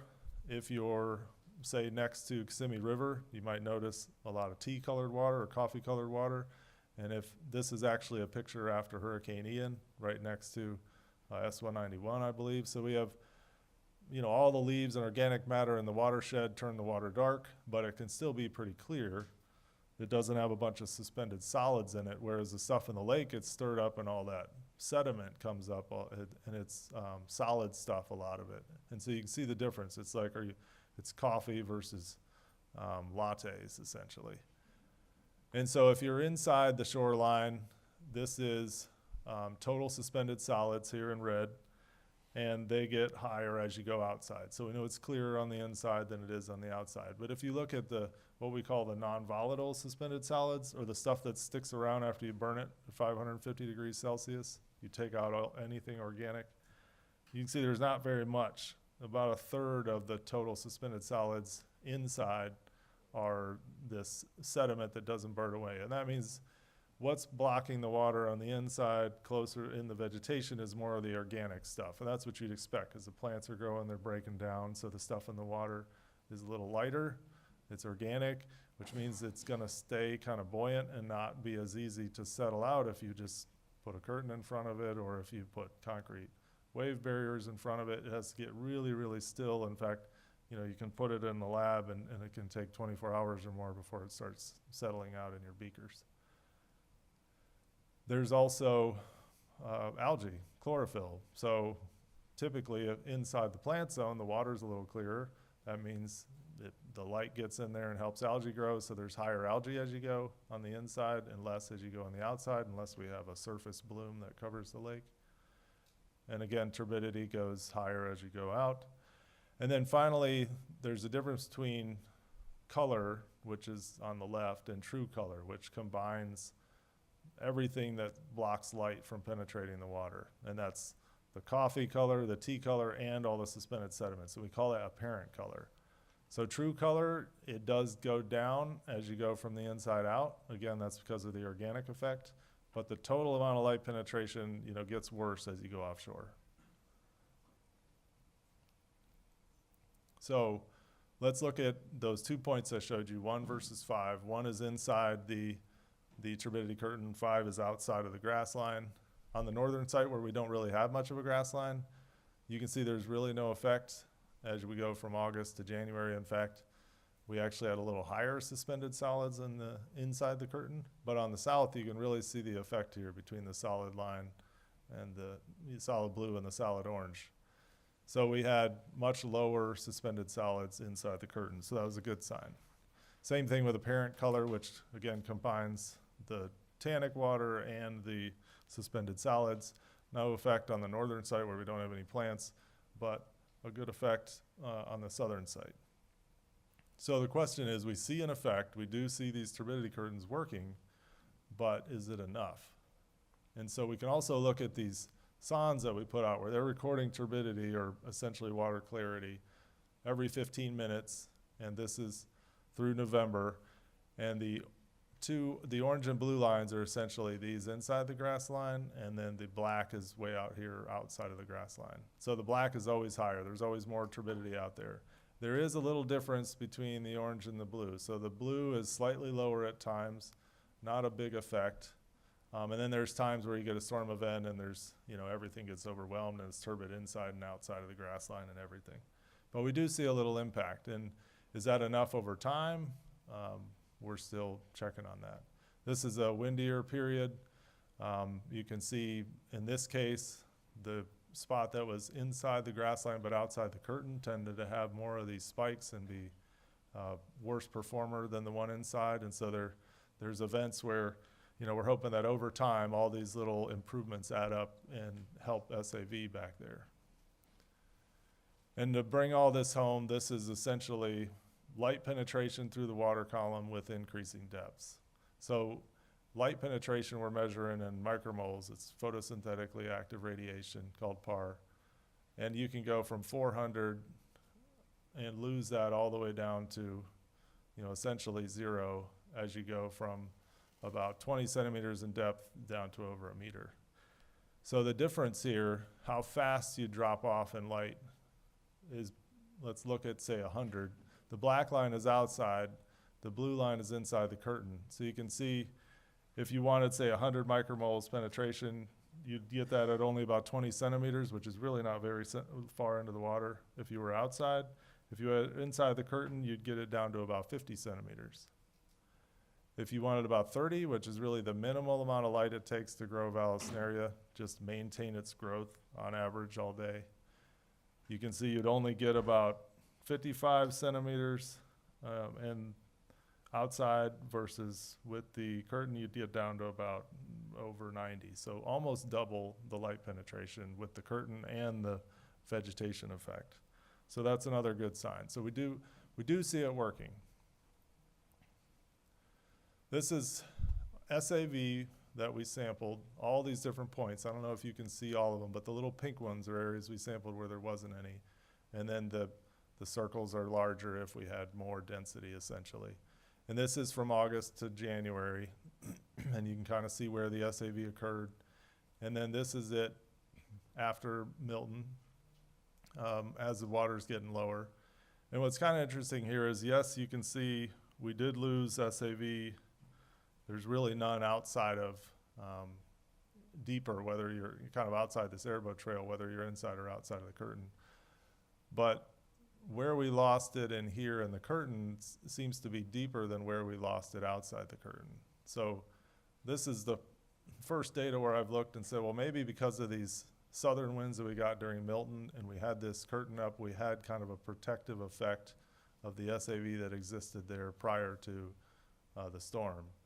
And so if this holds and we continue to see more mature vegetation back there, I think this shows some promise you know, not just for these curtains, but the idea that maybe if we protect these conditions or these systems during high energy events, you know, that if we can get them to hold on and not have to start over from scratch, bare sand essentially, that could be key to protecting some of these areas long-term and increasing the recovery time, you know, helping all the fish and wildlife get their habitat back faster, et cetera.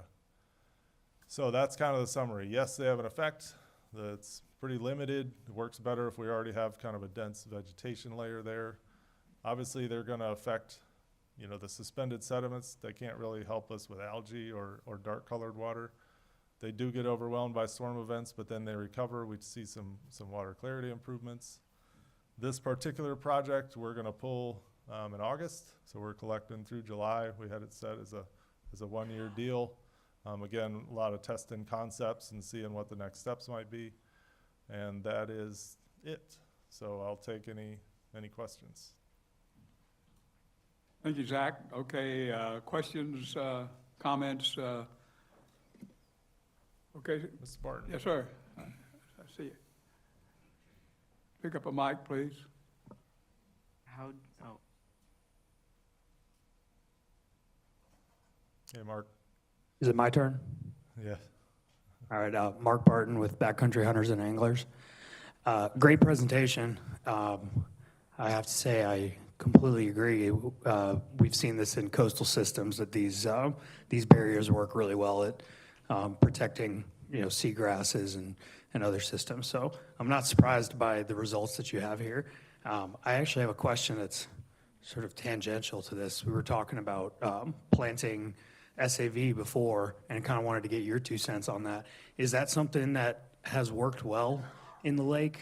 Because I know in coastal systems, a lot of times when you plant, if the conditions are not right, you're just going to lose them anyway. Is that something that you've seen in the lake as well? I think the success of the planting depends largely on Mother Nature. So if we plant at 11 feet and then we end up like we did in 2020 where we throw 5 feet of water on it and now it's 16 feet, you know, a few months later, those plants may not be able to keep up. When you don't have a lot of SAV on the lake and you put some plants out there, it just is, you know, forage for the herbivores that are hungry. And so you start having to do things like protect them with fencing. And, you know, these are small scale projects in that regard. So the reason we did it, the reason FWC did it, and we tried to participate and we put in 20,000 bulrush plants in front of it to try and give them a little emergent protection as those thicken. And if FWC wants to talk later about all the trees that they already planted in the same area in Fish Eating Bay, 400 trees. The reason we wanted some SAV in there is because Fish Eating Bay is the one area that we didn't get it back after Hurricane Irma. All down the northwest and southwest shore we had SAV, didn't see much in the south either, I guess. But the theory was because of that dark water in Fish Eating Bay, we didn't get quite low enough to spark it. I mean, we saw a little regrowth, you know, 1-2 inch valve plants, little hydrilla plants, and they were in 1.5 meters of water and they just couldn't ever get tall enough. So now after the hurricanes, we've pushed the emergent marsh back. And so what used to be lily pads and cattails, you know, 10, 15 years ago is open water and bare sediment. So I don't think there's a seed bank there. We know that the soil grows it fine. We've taken the soil cores, put them in the lab, shoved some val in there, and it does better than some of the other sites. So it's not like there's anything impeding the growth other than we need light penetration and we need a seed bank. So if we can get what sounds like a paltry amount, 1,000 plants, I agree, when you see it from the air, you're like, that's the little dot that we planted in Fish Eating Bay, which is itself a dot in Okeechobee. But if we can add a seed source this year and help that expand, if we can get, you know, budget and volunteers and do 10 times that or 100 times that, hey, that's the kind of project I like. So that's my 2 cents on it. Thank you. I think there's plenty of people in this room that could rally volunteers to do that, so. And again, I believe FWC's used some volunteers to do the plantings recently or will do in the future, so. Very good, thank you. Anyone else quickly? Oh, okay. Let's go this way, and Bishop, go ahead, and I've got you back there. I got to tell you, I was excited to see this a year ago when it went in, when y'all first started putting the buoys out there, and I asked questions at this meeting. And I'm really glad that y'all brought this presentation to this meeting, because I've been wanting to hear what the results were, because this is close and dear to a lot of us. And with that said, I'm glad to see that we're finally got some projects, finally got some answers. And as far as anything we can do as volunteer, you already know the Florida Airboat Association and FSCA and all that. You just give us a project, give us a motive, and we're on board. We'll just set a date, and that'll take care of that problem. I promise you that. So with that said, I'm just thrilled that somebody's paying attention, and I applaud y'all, and thank you for bringing all this. And this works. If you need help doing that, I know y'all got them things secured down pretty good. I checked on that when y'all first put them in. I was amazed. So when y'all just put the buoys out there, I'm like, what's going on? So, and then the rest of it was built, and just been watching it all along. So really proud to see it. Great, Thank you, thanks. Bishop. And there's a young man back there in the back. Yes, go ahead. You, son. How did results compare to any study goals you had? Well, there's always a hope and then an expectation. I had hoped this picture here was, you could just look at it from the air and say, wow, look at that. It's so visible. You have this dense vegetation behind it and not much outside it. We don't even need to get in the water or do any data analysis. It's show the picture and sell the project. That didn't happen, but we also didn't think these would even stay in place. I mean, we heard from multiple people like these are going to be in the cattail and week 2, and I'm going to be fishing these out every other week, and it's just going to be a nightmare. And so we had that kind of built into the project too. This was kind of a month-to-month thing. Are they still there? Does it look like they're working? Remember, we also don't want to affect the bottom in the area, so they have to stay off the bottom. And so when the lake went up to 16 feet, they're 3 feet off the bottom, and so they're not really doing their job very well. And then when it's 11 feet, they're laying on the bottom, even though we've tied them all the way up. So, they're kind of hard to keep at the perfect depth for them to work properly. But as I said, I'm really impressed that they were able to stay in place, especially through an actual hurricane. Granted, it was far away, but it still caused about an 8-foot seiche on the lake, and that means water was 8 feet higher on one side than the other side during the storm. So that's a pretty good sustained win on the system. And then the fact that we have this area of SAV that seemed to be, based on its maturity in the spring, it was topped out in the shallow water, almost a foot tall. The only stuff that survived over the winter that I know of, there may be a couple pockets here or there, but at least in the areas we look at, we knew it was there based on FWC survey. We saw it there afterwards, and all the other stuff was gone. So I'd say it's a success. I was even putting this meeting together, my talking points were essentially, yes, we can improve the water clarity a little. Can we improve it enough to grow SAV under, when we still have 15, 16 feet of water? Probably not. The light penetration is still so poor on the bottom that we're not going to germinate plants.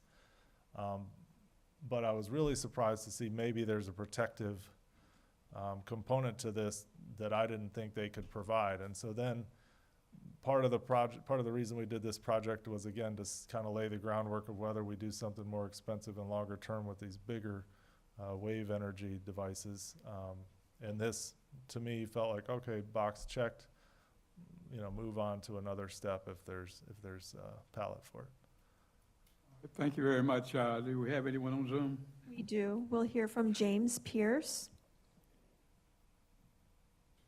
Mr. Pierce, please unmute.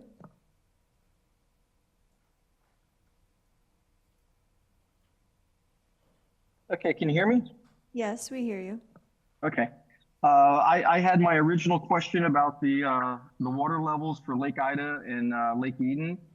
I was just staying on to see if I was going to get that answer that they talked about. Sure. So I did check in with that, and there is no water being let out of those lakes right now. All the coastal structures are closed because of the drought. So we're trying to conserve as much water in these lakes and in our canals as possible. So the lowering of those lakes is because of the drought conditions. And we're hoping that the rain starts soon, but we're in right now kind of a dry period which is unusual, but there is no water being let out by the Water Management District. I would highly recommend that somebody come out there because the water is ripping through the lake. It seems to be heading out west. The aqueduct at the C4 canal is not open. The aqueduct at your C15 canal is not open. Plus, this water is being moved during a high tide situation. This is not a normal. We are not in a severe drought. We are not in any kind of water safety procedures or anything like that. The water is being pumped out of the lakes, and it is down. Now it's down just over 14 inches in 2 weeks, and that's not a drought. And if you come down and look under any of the bridges, you will see a current ripping through there. Going from Lake Ida, trying to get into the West Canal, the boat that I was in, which was a ski nautique, bottomed out, and the water level was only knee deep. And you can't get into that West Canal, so I could not go and check and see where the water was going. But the current of the lake was going through the West Canal. Gotcha. All right, that's helpful. That is, water moving in that area going westward is Lake Worth Drainage District, so we need to contact them and ask about their operations. I won't be able to do that tonight. Okay, well, as I said before, I went to Lake Worth Drainage District. They are not aware of any water being moved, and they said that they are not in charge of that. But they also couldn't direct me on who to talk to. So could you just identify yourself again as to who you are? Yeah, I am Drew Bartlett. I'm the Executive Director of the South Florida Water Management District. Okay, Drew. Thank you very much for your comments. They are not on the topic that we're speaking on, but the people that you need to talk to, their pencils are moving and they have listened to you, and I'm sure you'll get a response. We have one more hand raised, Mr. Cook. Paul Gray. Oh. Mr. Gray, please unmute. Good evening. Can you hear me? We hear you. Oh, thank you. Paul Gray from Audubon. Great presentation, Zach. Carl Havens wrote about the SAV zone and how it has these alternate steady states. And basically, once it gets established, the plants clean the water and the water stays clear and they can all grow and they kind of take care of themselves. But then once they're lost, you get the dirty water in there and they're not there to clean the water and they just can't get reestablished. And so we've been in kind of that second state where the lake's been dirty and deep and they haven't been able to get going. And so this year, the Corps helped draw the lake down to 11 feet, which is a lot lower than a lot of people, especially water supply, because it creates concern for water supply cutbacks and stuff, and also navigation. Can you talk about moving forward, if this drawdown does restart the SAV community, to maintain it, do we have to get down to 11 feet every year, or once the SAV are growing, what lake levels do you think are needed or will work? If you could just comment on, clarify, moving forward, what would this look like? Thank you. Sure. So first of all, Paul, Carl Havens was on my doctoral committee, so I'm kind of a student of his. But yeah, for a long time, we've talked about 12 to 15 feet being the ideal stage ranges for Lake Okeechobee. It was 12.5 to 15.5 for a little bit. We updated that in 2020 back to the original science. And so the trick is to get these plants to germinate. We need more light on the bottom. And then to get them to grow and mature, we need the water levels to come up slowly enough to where they can keep up with the light as the water gets deeper. And when we did this in 2019, we only got up to about 14 feet, and then we went back down to 11 again the next year. Some of the plants that had regrown dried out in 2020. We did see pretty good regrowth even in areas that were dried out a little bit. And then the peak of all the biomass and the tallest plants and things were really from like 10 to 11 feet in elevation. So the areas that didn't quite dry out kind of did the best, but they were in real shallow water. Now the trick is some of those places went up to 3 feet tall plants. I mean, they're over a meter tall. So that means you can put 3 feet water above them, and it's, not nearly as damaging as it would have been if they were still on the substrate. So the taller the plants are, the easier it is for them to stay in the growing zone in the water column. That's why we don't need low stages every year. It's called recovery operations to try and get the young stuff started. Then once it's mature, it's resilient. It can hold on to under higher water conditions. And so, 12 to 15 is kind of the ideal ecological range for the lake to maintain these SAV communities in these elevations where we're used to seeing them. Thank you, Dr. Gray. Thank you, Paul. Appreciate very much. In case you don't know, that gentleman knows more about Lake Okeechobee than probably anybody else in South Florida. Okay, folks, Corps of Engineers are up next. Thank you for being patient and waiting. I got. Mr. Chair, if you'd like, I can give a quick update, 30 seconds on some of the plantings FWC's done. May? Okay, thank you. Zach, excellent presentation. I really appreciate that. I appreciate some of the results you've shown with especially with protecting the environment, which gives us a hint towards a more long-term project or a long-established project like a wave attenuation device or something like that might have a little more improvement, especially in storm resiliency. So I really appreciate the work you've put in on this, and we really appreciate that you coordinated with our freshwater fisheries department and our Lake Okeechobee resource biologists for where to install these, because this is a very, a heavily traversed lake. And that's one of the conversations that continually comes up when we talk about wave attenuation devices, is about where they would be installed and markings and navigation, things like that. But your data is really good and it's showing some promise. So we're available to continue talking about that.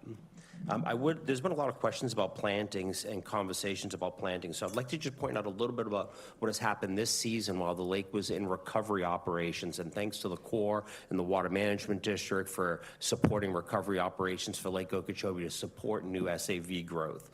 We were able to plant 1,000 eelgrass plants working with the Water Management District in Fish-Eating Bay, and the lower water levels will help jumpstart them. In early June, we planted 100 each of bald cypress, pond apple, and pop ash in Fish-Eating Bay Islands, and 10,000 kissimmee grass plants in giant bulrush. The Water Management District cooperated with that with additional bulrush plantings to provide protection from the wave activities for the ones that were put in. Up in Moorhaven Marsh, we put in 27,500 sawgrass plants, and that's an area where these plantings will have a great chance of success due to the lower water levels we have right now. And then on the higher areas in Lake Okeechobee, over the last, within the last decade, we've had continually plantings, and we've added over 10,000 cypress trees into those higher areas to provide upland habitat in the northwest marsh of Lake Okeechobee. So continuing plantings are an ongoing thing. Oh, and I almost forgot for our volunteer planting, we did just have a volunteer planting off Lock 7 with the Lake Okeechobee Teen Fishing Club. So the plantings are continual, they are beneficial, but it is hinged on a lot of things like Zach said, water levels moving up through the season in a natural rhythmic level. Things like hurricanes and stuff like that can definitely set them back. Thank you, Chair. Thank you very much for that report. I just noticed we had a little mini Lake Okeechobee committee meeting going here, and this is exactly what we need to do a couple, 3 times a year, with specifically paying attention to the lake. So thank you very much, all of you. Now, and thank you for waiting, ladies. We have the Central Everglades Planning Project South Recreation features at the L67C, Cecilia Simpson and Chloe Forsyth. Thank you. It's okay. Hi, everyone. Good evening. I'm Cece Simpson. I am the SEP South PM for Army Corps. And I'm Chloe Vorseth. I'm an economist of the Army Corps in the Planning Division. We've been here before. We presented SEP South in March, so it might be a familiar topic for some. We want to go a little bit more in depth about the recreation features in SEP South. We didn't get a lot of feedback in March, so we wanted to revive the conversation and see if there's any viewpoints that we can use as we design this section feature of SEP South. So I'll jump into it. I'll do an overview of SEP South, SEP, and then we'll go into the SEP recreation features, following the features for consideration, and then open it for comments and questions. As many of the individuals in this room know, SEP's purpose is to improve the quantity, quality, timing, and distribution of water into the northern estuaries, Water Conservation Area 3, Everglades National Park, and the Florida Bay. There are 4 phases of SEP South. There's the SEP EAA, which is the reservoir and SDA that is storing and treating the water before it moves south. SEP North is the inflow facilities that, again, help re-water, I'll put it that way, the Water Conservation Area 3A, and also move water into the Everglades National Park. The area that we're going to focus on it greatly in this presentation is SEP South, which removes the water flow barriers, again, helps us move and help the hydraulic flow of water again into the Everglades National Park. And then the last is the SEP New Water phase, where we are preventing the seepage and reducing the flood risk east of the Everglades National Park. I also just want to pause and say that we have the biannual SEP meeting coming up July 11th from 10 to 12 that we can go more in depth in these phases.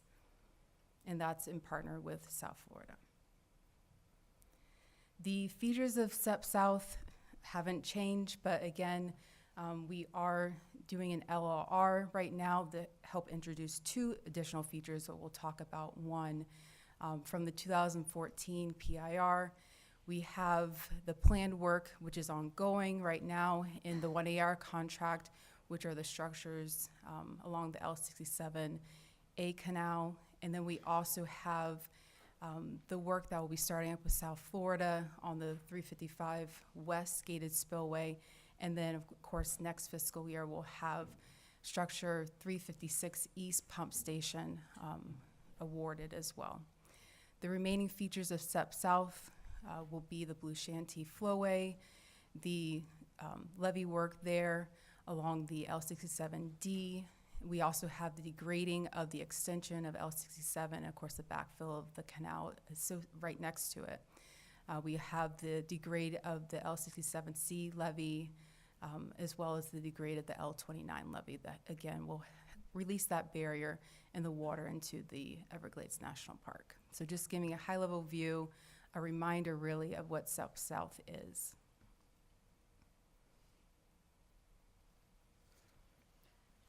And the reason we're here today really is to talk about recreation features. So overall, if we look at the entire SEP project with all those 4 phases that CC talked about, we're adding a lot of recreation features to this region, and they're all outlined here in the different maps. In this red square, we have the recreation features in these different reservoirs. In the purple square, we have WCA 3A, and down in the orange square, which we will be talking about today, we have WCA 3B. So overall, SEP is providing a net improvement and increase in recreational opportunities throughout this entire region of South Florida. Ooh. But to focus more specifically, the reason why we really wanted to come here today was to talk about WCA 3B. So just to orient y'all really quick to the map and where everything is, if you're familiar with South Florida, we have Everglades Holiday Park up here in the very top corner. We have the Miccosukee Casino and Resort, and we have Max Fish Camp here. So I wanted to give you an opportunity to orient yourself to what we're talking about. We have the L67C canal flowing this way, this one. And then we have the L67A canal flowing here, right? So just to break up this map a little bit into chunks that make it a little bit easier for you guys to look at. In the northern part of WCA 3B, we're adding a site with education, boat ramps, and camping. And again, this is Everglades Holiday Park and this is Max Fish Camp, just to orient you again to where things are going to be going. And we'll see that happening right here in this space between the L67C canal and the Miami Canal here. There's a bit of a dry spot there where this stuff will go. And then in the southern portion of the map, we're looking at a couple of new recreation sites. So in Site G, we'll see toilets, kayak launches, boat launches, parking. Along Tammy Trail, we'll see the Blue Shanty Flowway public access feature with a airboat ramp to be determined on the exact location of that ramp, but part of the design is to have an airboat ramp along the Blue Shanty Levee. And then along this a part of Tammy Trail here as well, we have Site H that provides picnic tables, kayak launches, all that fun stuff.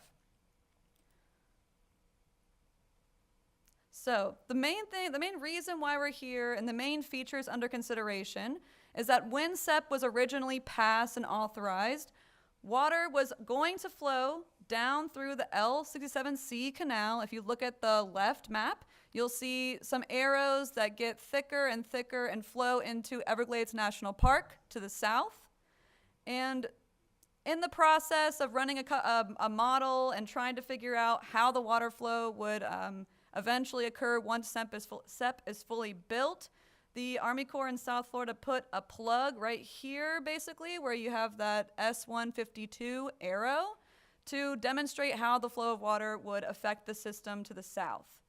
We found that if the water continues to flow down the L67C, it will flow too fast and increase the nutrients into Everglades National Park at a level that's too high.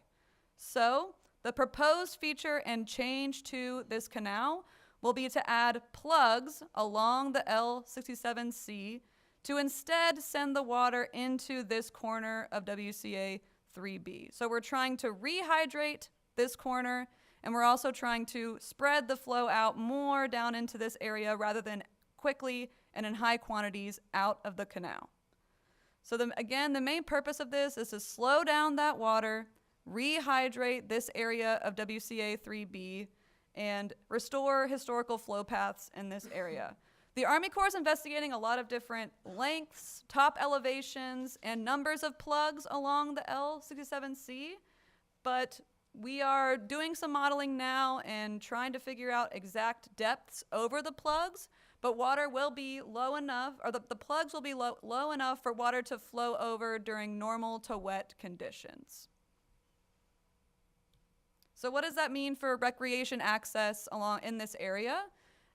If you look at the existing conditions in the area for recreation for all boats, you see this blue line that represents the L67A canal that is currently open to all boats. You have this orange line in this broader map here that will be improved or new boat access area for all boats in this region. But as a result of the plugs, you'll see a change from all boat access here to airboats and mud boats during normal to wet conditions being able to cross over this red dotted line. That is where the plugs will go in. So we want to pause and get any feedback that's in the room, because this is it affects the recreation, and that's why we want to bring this topic up.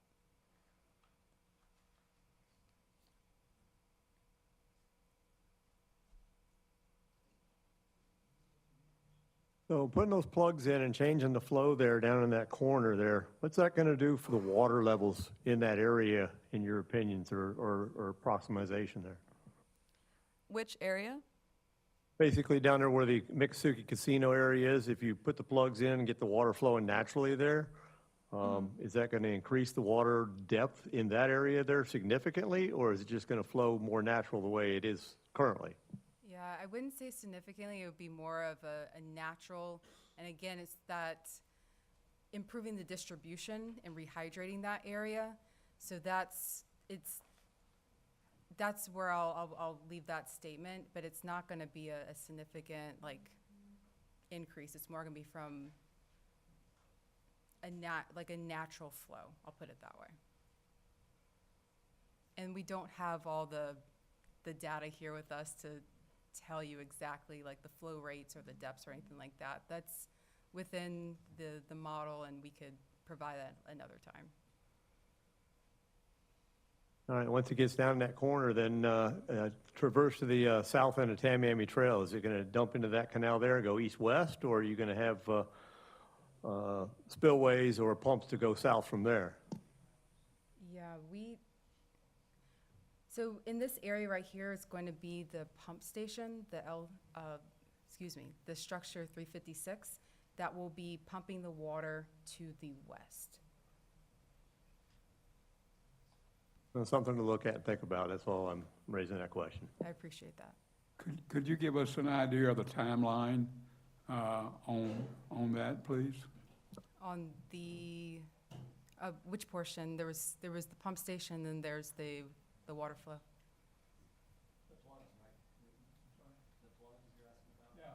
I'm sorry, it's the plugs. That's the major change here, is putting in the plugs. Obviously, it can be a problem for some people who recreate in the area.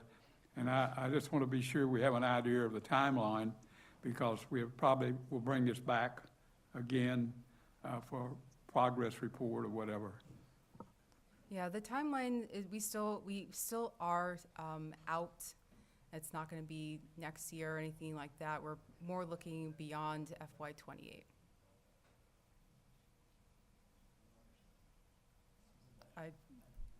Okay, so this is the Blue Shanty Flowway, right? And so this is all part of that, and if you've heard Mr. Bergeron talk, he's very much interested in moving this along as quickly as possible. It is still in design, and so it needs to go through design, and it needs to go through budgeting. And so we are looking at a few, like 2 to 3 years out before we start this Blue Shanty Flowway construction. And then it's probably like a 4 or 5 year project. Thank you very much, Drew. That will probably make a lot of people out there help. Yes, And my understanding is that the plugs are mostly to make sure that during low water times or droughts, we're able to spread the water across that water conservation area in order to make all the area effective. So when that water comes south, because once Ron's project here in the Blue Shanty gets done, there's going to be a lot more water coming down into Florida Bay, and so trying to make sure that water's clean when it makes its way through there. Yeah, you're correct. anyone else? We're moving on pretty rapidly now. Scott? I'll just ask one quick question, not to take up much time, but the plugs are the land, the dirt plugs, like you see in some of the canal systems already down along Alligator Alley, like they're just a plug of dirt that goes across the canal, is that correct? Yes, this would be, just a dirt mixture, nothing significant other than that. I've fished that canal quite a few times, actually. It's a really good fishery. I'm not in an airboat. I'm in a regular, outboard engine. And so, anytime we talk about closing down public areas that are great fishing for anybody with a motor, I know a lot of the plugs along Alligator Alley, the fishermen have kind of gone around them just a little bit. I'm not sure how much damage or issues that causes. So I guess my question is, how much effect does that have by leaving it open to have boats with engines, outboard engines on it instead of having it closed down? Is that a problem? Or, because in high water, they're going to just go right over top of it, with their engine up. I think everybody's pretty responsible. Yeah, we would like to understand more of that, just how the users in that area navigate the waters around there. Any data, we look at it as data, but just any feedback, that sort of feedback is what we're looking for, just to understand the cause and effect of putting those plugs in, like who's out there and what type of boat are they in? Like, are they going to be, affected in the lower waters? Are they going to be affected not at all because it's, high enough water? Those are the things that we're interested in. Yeah, I can give you some feedback on that. I'm sure a lot of the other people here can too. But, for the most part, most of the people that fish some of these places like that, it's a little bit off the map. We kind of understand what we're dealing with. We also understand when the water's low, what we can and can't do. So I think most people, it's not like you've got a family with a brand new boat they just picked up at Bass Pro Shop showing up down there. I mean, most people that are fishing these systems here are educated on where they can run, where they can't run, what water levels are do and don't. So, yeah, so I think we can give you some input on some of that. Thank you. There was, back when we were talking about decomp, there was anglers that fished in that area. So the group's name was SAFER, Safer. Like many people, they don't show up when they don't have an issue, but I'm highly suggesting that the anglers from that area might want to be involved in this discussion, particularly the next meeting. We're looking at 3 to 5 years, and but if you don't jump on this stuff early, if you recreate in the area, they can't go back and fix things. But if you make a reasonable suggestion, the Corps and the district will always give it a reasonable review. I guess that's a nice way of saying it. Okay, anyone else on this issue? And as I said, we will get another shot at this. Thank you, Mr. Chair. Yeah, James Erskine, FWC Everglades Coordinator. The L67C, which has got those dashed lines in there, has been closed to recreation for a little while. Not closed, but there hasn't been access for your go fast bass boats for a little while in there. But that recreation has largely transferred over to the L67A. And I just want to point out for this group that you see on this map, that L67A is open, and that was taken into design consideration during the Blue Shanty flowway because of angler use. And on any given weekend, you can go out to that L67A and see numerous bass fishermen, whether they're in go fast boats or small john boats or canoes and kayaks, working the canal from both the south side up. We can get several hundred users on that south side, counting people that access over the 333 pump station to access the Everglades on any given day on the weekend. On the north side through Holiday Park, I don't know the number, but it's quite large for the access through Holiday Park into that L67A. So what we're talking about here is opening up a new section of the L67C also, that northern section when that new recreational area comes in. That'll be a new section of the L67C that's open. That's roughly figuring maybe a decade. It's been off bounds for fish. It's been off the fishing map for maybe a decade unless you have an airboat. And then you can get into those areas. So that's a very positive aspect that we're going to open up a new fishery with that recreational component. So, I don't think we should overlook that.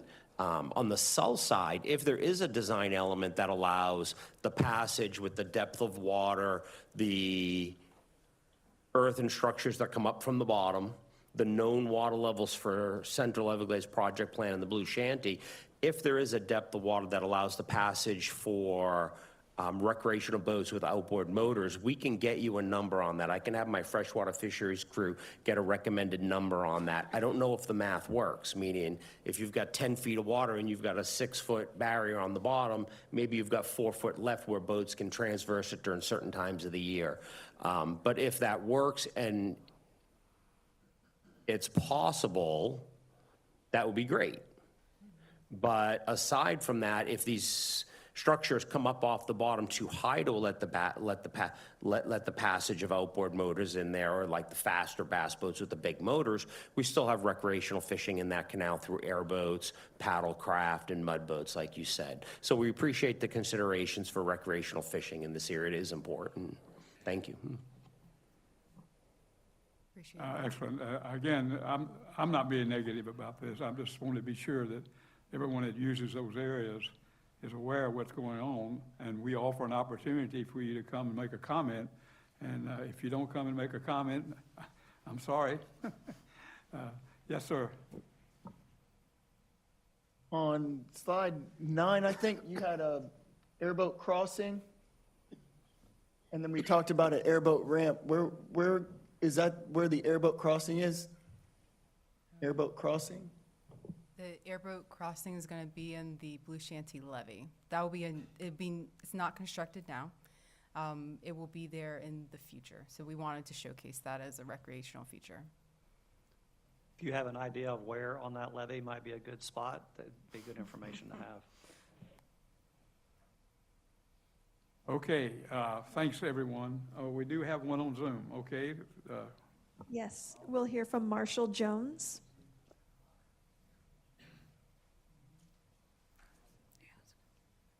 Mr. Jones, please unmute.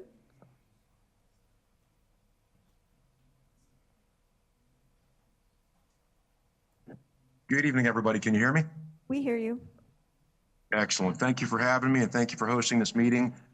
I had every intention to be there tonight in person. I apologize, I'm not able to be there in person.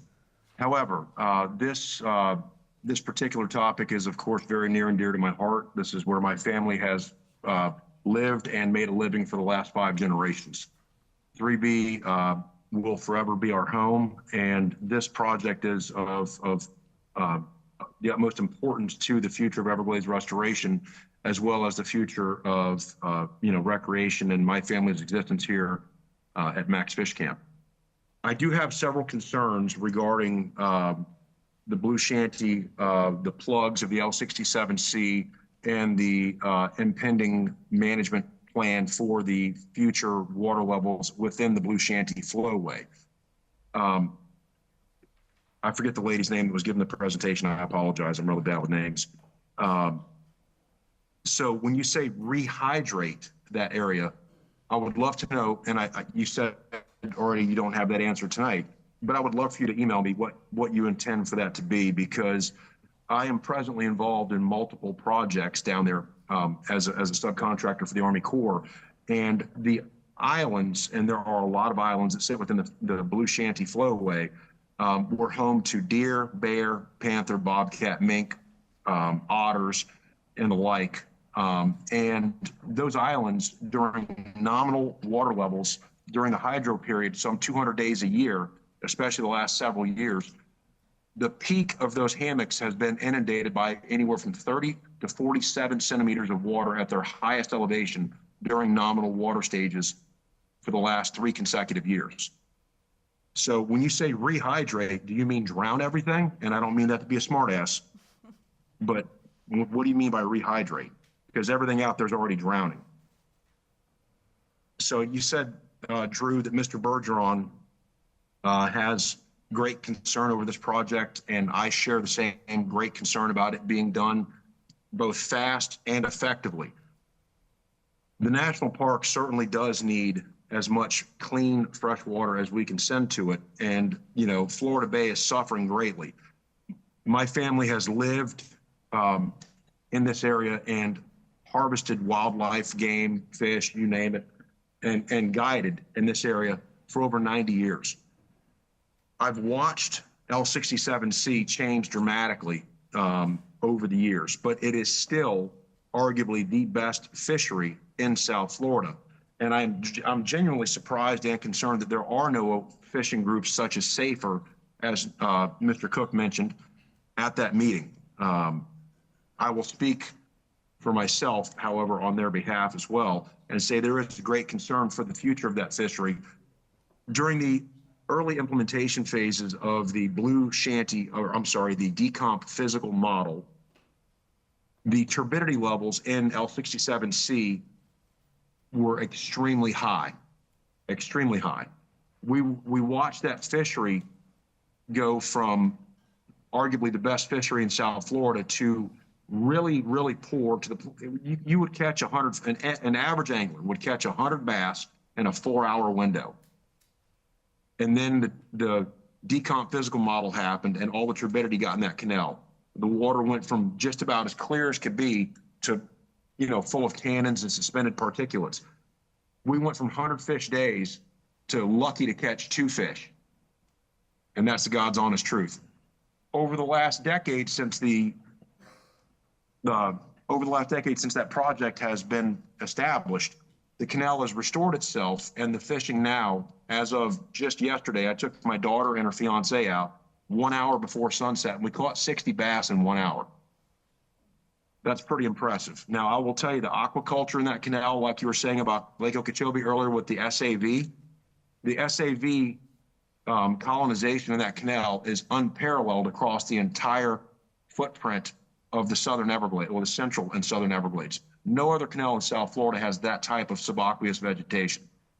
And the water quality in there proves it, so does the fishing. There's also a great lack of invasive exotics in that area.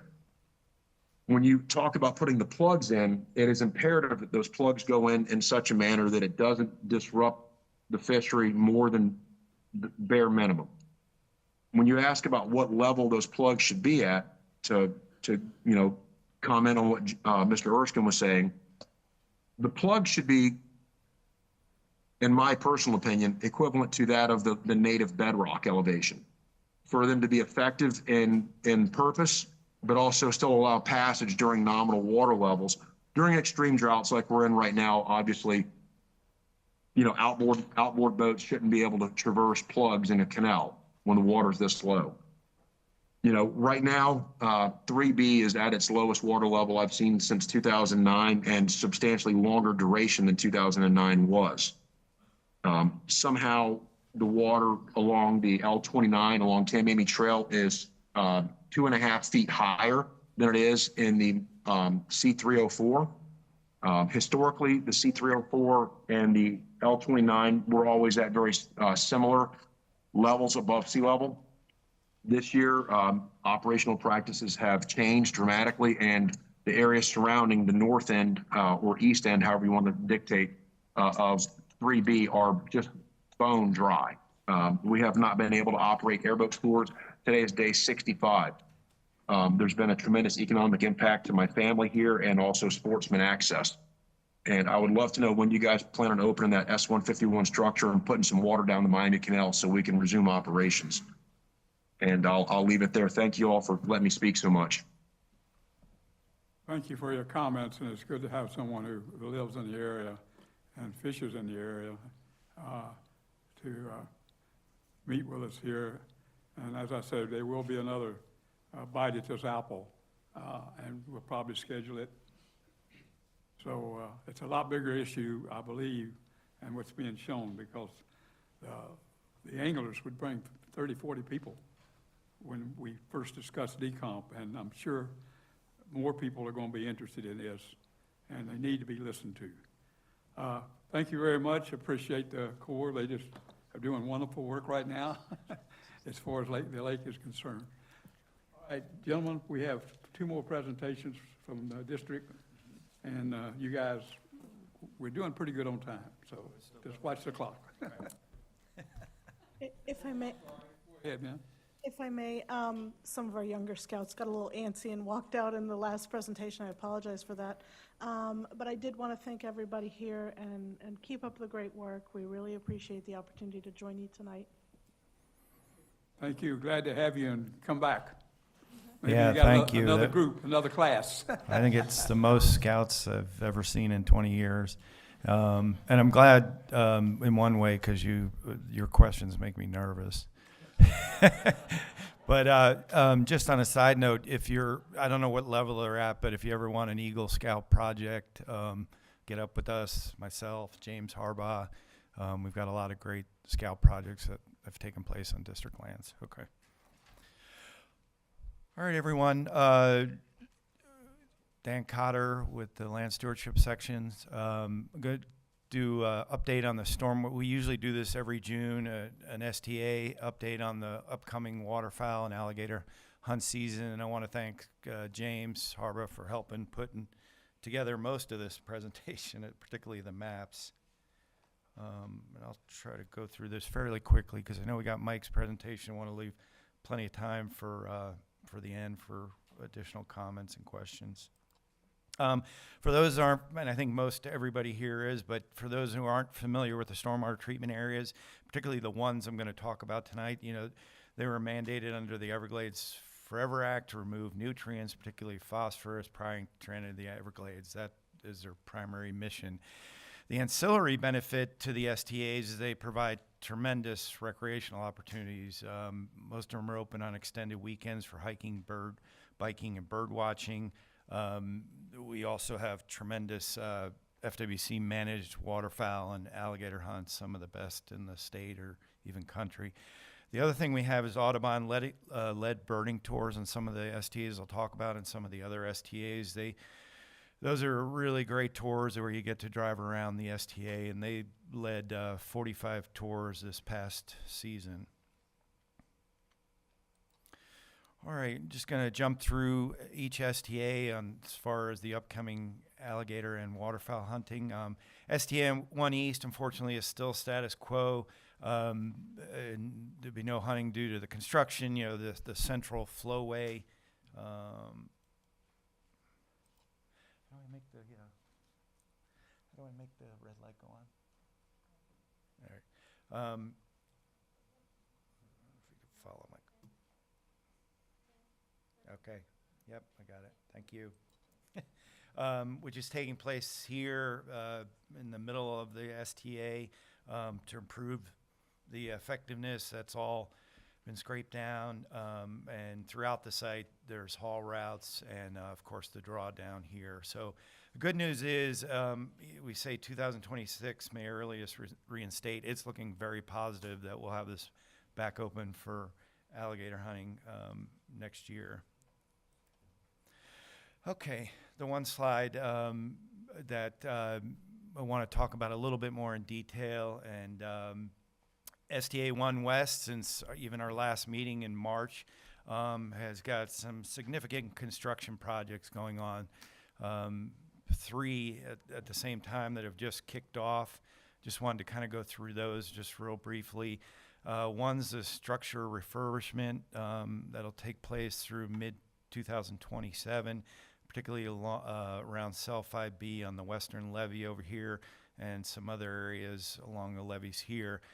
During that construction, besides the structures being refurbished, there's significant haul route through the site to address those.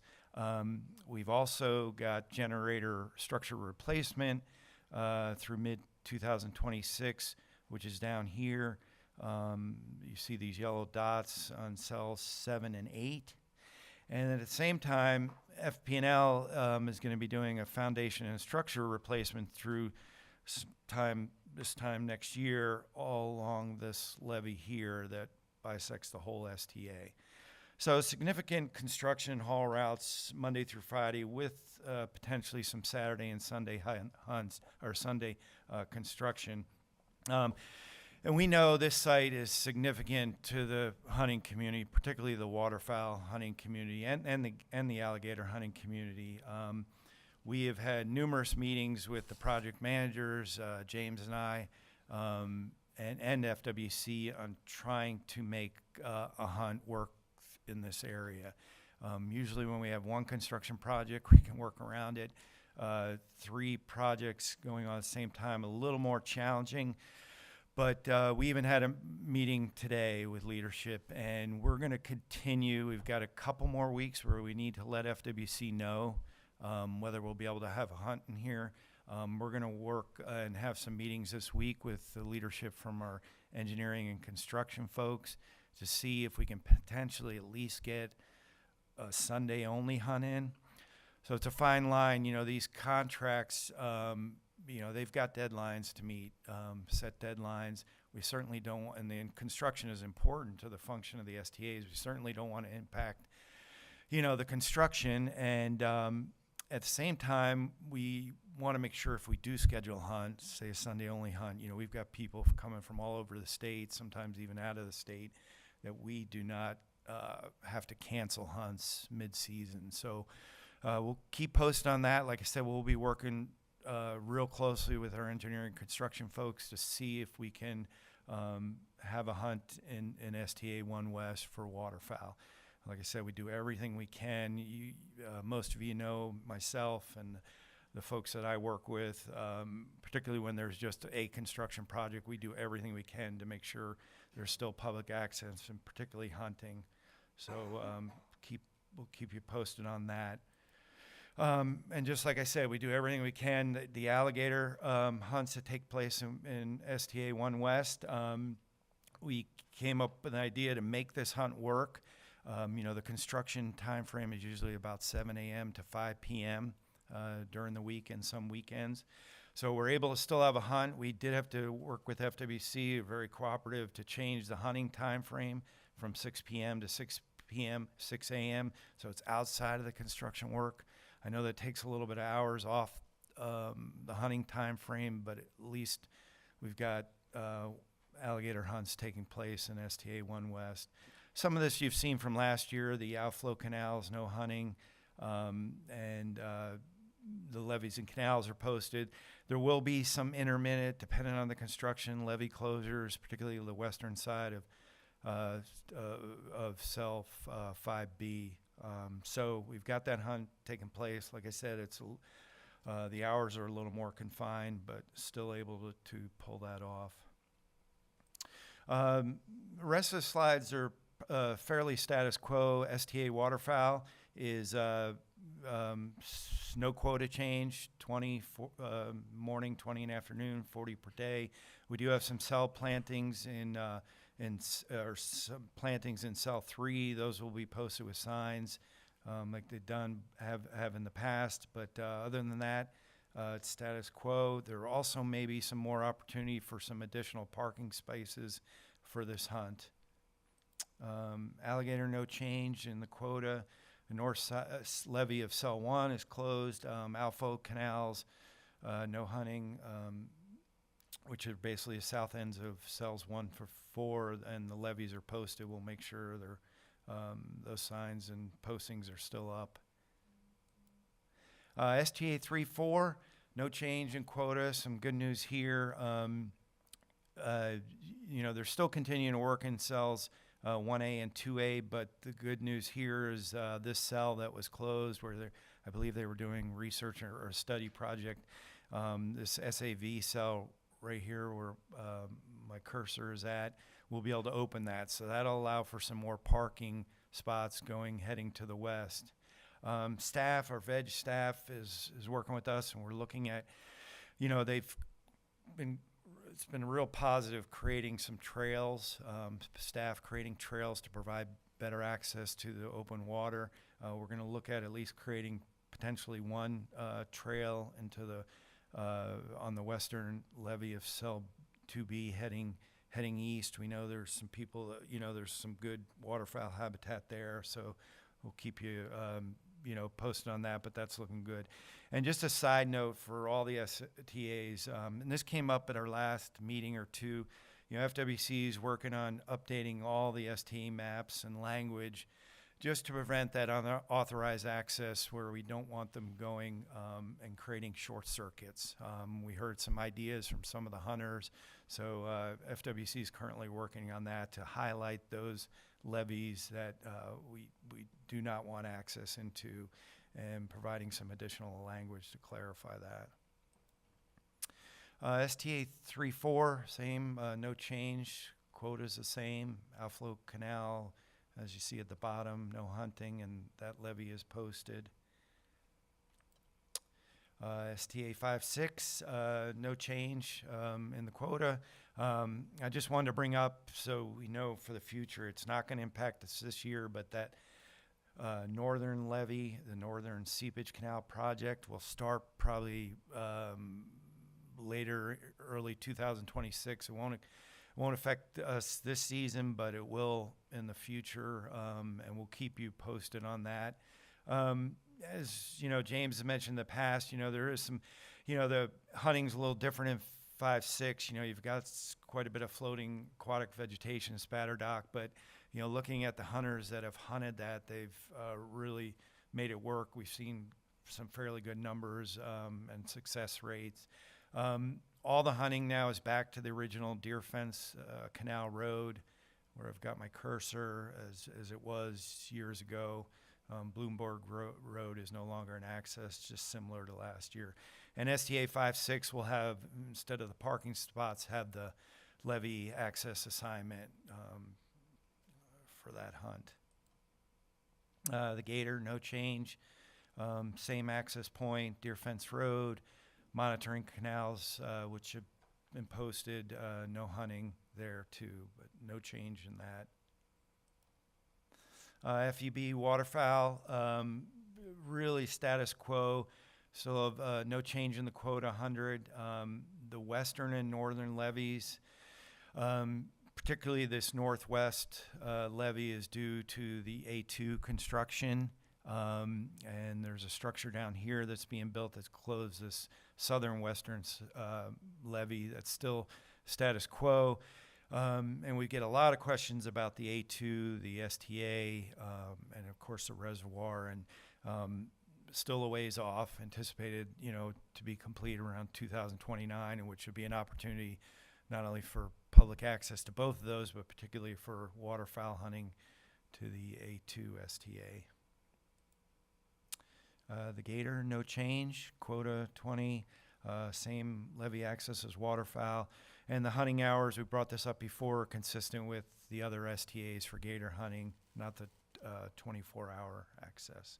And by the way, I think many of you know, some people have brought up some, how great the bass fishing is. And for instance, the L67's tremendous bass fishing opportunity in A1 FEB2. All right, some positive news here too, to add to this presentation. We've brought up the C44 STA. For those of you who aren't familiar with it, it's in Martin County, off of Citrus Boulevard, just to the east of Indiantown. Has a 6,300 acre STA, including, and then additionally the reservoir. Right now, those public use features are under construction.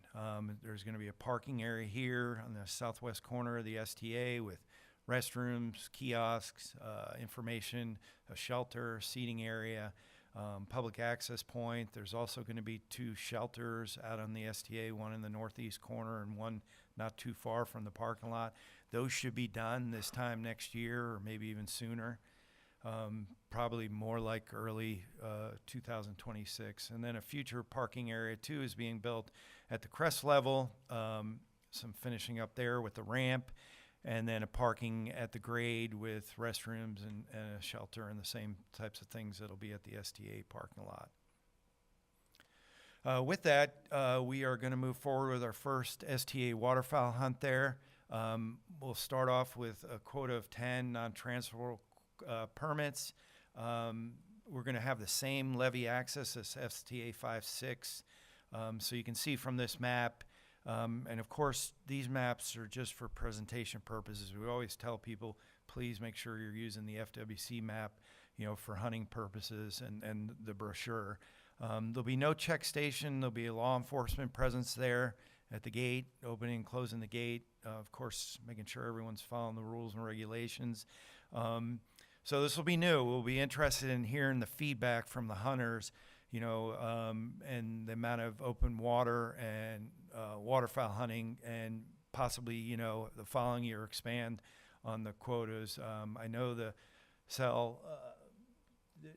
center 3 cells have some of the most or better open waterfowl opportunities in here. So this will be a Sunday only hunt, at least for this year. We'll probably move it to a Saturday the following year, but this allows us to get it. We've got one construction project out there. We've already solidified this with the construction company and the project manager that we can have Sunday hunts here. And again, that's due to the construction of the recreation facilities. Same with the other STAs, the inflow and outflow canals closed to access.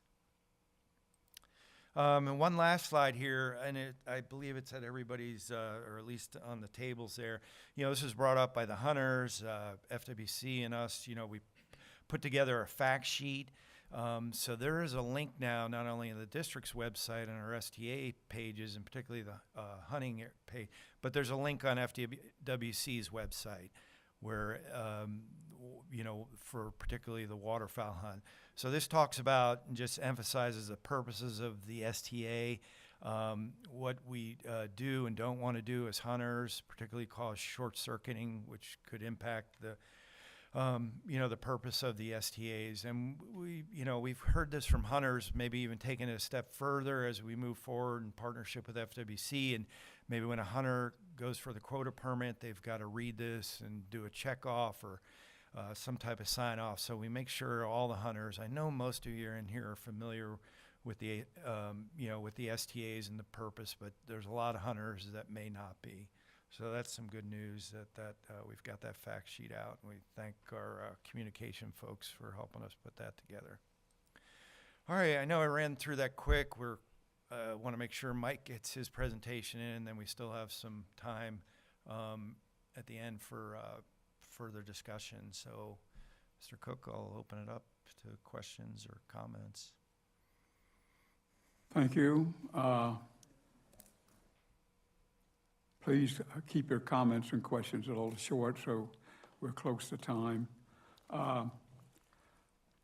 Obviously, the STA 1 West is a disappointment because it's probably the best duck hunting marsh in Florida. And to see it be closed is just necessary. These STAs are not managed for duck hunters.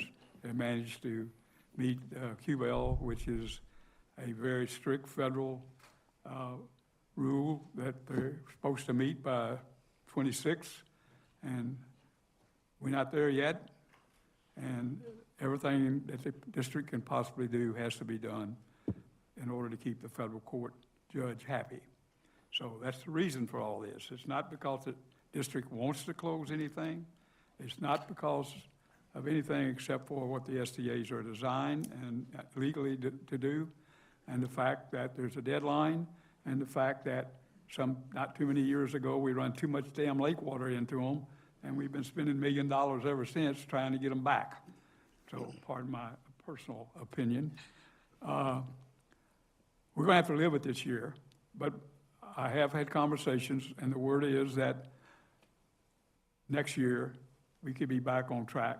A lot of the construction will be done. So Newton, just so you know, when, we had a lot of discussions today on how we might be able to facilitate some hunts this year in 1 West. And so, I mean, our goal is to be able to work with the contractors and figure out a way to facilitate some hunts in 1 West this year. So, if we could get Sunday only, I think it would be a compromise that, well, we have to live with it, but it would be a more than reasonable compromise considering where we were just a week or so ago on it. I think the one thing I have to watch out for is we have 2 wounded warrior hunts out there, and we have to move those hunts perhaps to 2. And, you know, that's one of the greatest things we do as a district is have these wounded warrior hunts. We're going to work around it, and we appreciate anything that the staff can do. That's about the best thing I can say. All right, we're running close to time, but we're okay. We got one more presentation to go. And I'm sure we have some people, and we will go around the room, but I want to clean up the Zoom. Okay, Yes. Molly.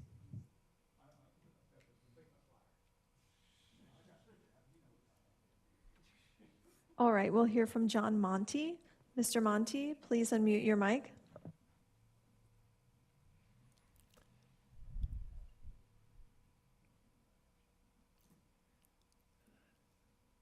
Mr. Monty?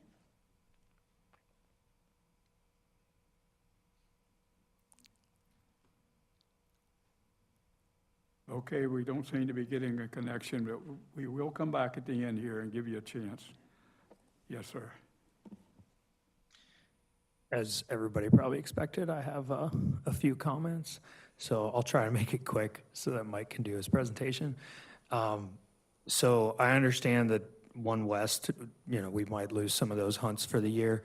Is there any opportunity that we could open up some quotas in STA 2 and 3-4? I can't help but notice that STA 2 used to have more quotas, and I think it was cell 3 that got shut down for replanting. Well, cell 3 is open again, and we have not increased the number of quotas back to what it used to be. So maybe we could do that this year, bring that back up to 30 instead of 20. Same thing with STA 3-4. We haven't been able to hunt in 3B for a long time. I'm curious if you can comment on when that might be opening back up again. I think you're exactly right, and I know that we will be making the ride sometime in a month or so to look and see how many parking spots we can actually get in those areas. And we hope to get that done before the rules and brochures go out on outlet. And I'm looking at my driver over here. That's a day of fun, right? So, yes, the staff is well aware of all the questions and all the disappointments that we have with this. So I want to put that up front, so there's no need of making a lot of concern about what's happening. They're trying to get every quota permit they can where there's an open water spot, and to get parking spots scattered out, and enough of them so people will have a choice. And I can only tell you that the staff is well aware of the situation and have been very, very, very generous in trying to see what we can do. This is an unusual year. It's the year before the QL goes into effect, which is 2026. I think when we come through this year, we'll see a lot of positive things going on the STAs regarding access for alligator and duck hunting. Okay, anyone else out there? I just wanted to break that up into two pieces. I got one more. Sure. One more short one. So the number of quotas for alligators in the FEB, was that 20? Did I see that correctly? Because I don't know how much time you've spent out there, but you could remove 40 alligators from a tiny little corner of that area and not even make a dent. I think there's probably some potential to increase that quota. I don't know if there's any thought been given to that. Okay, yeah, we can bring that up with the FWC and the alligator folks who manage that. I don't know if they've got time this year to change that, but I'll certainly bring that up. And your other question about, I think it was STA 3B. Yeah, I don't have the answer to that. I don't know if Nate, if you have any input to let me go. Okay. Okay. So yeah, good questions. Taking all notes, and just so you know, particularly when it comes to the quotas, we've got to really work on and rely on, FWC, because they're the ones that have to set this in the system. And sometimes, it's just a time factor thing, whether, they can go out, put down additional parking spots, which is great. It's just whether they have time to determine, an increase in the quota. But they're online listening, a few of their staff who manage the hunts or put together some of the framework for the hunts. So thanks. Thank you. I hope everyone had a chance. John Monty's on Zoom, and John, please be brief. Mr. Monty, please unmute your mic.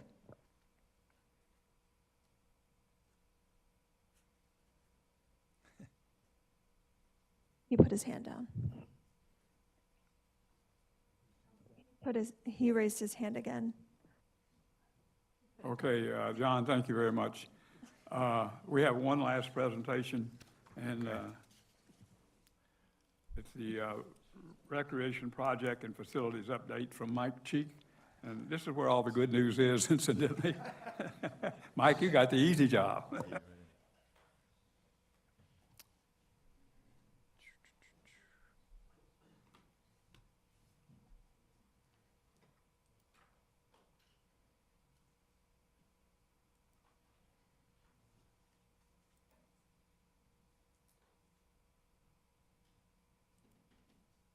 Okay, all right, thank you, Newton. Thank you all for sticking around till the end here. It's the last presentation, just run through some slides to give you all an update on what the district's been doing for public use improvements at some of our public use areas, then highlight some recent volunteer work that we've done since just the last meeting in March.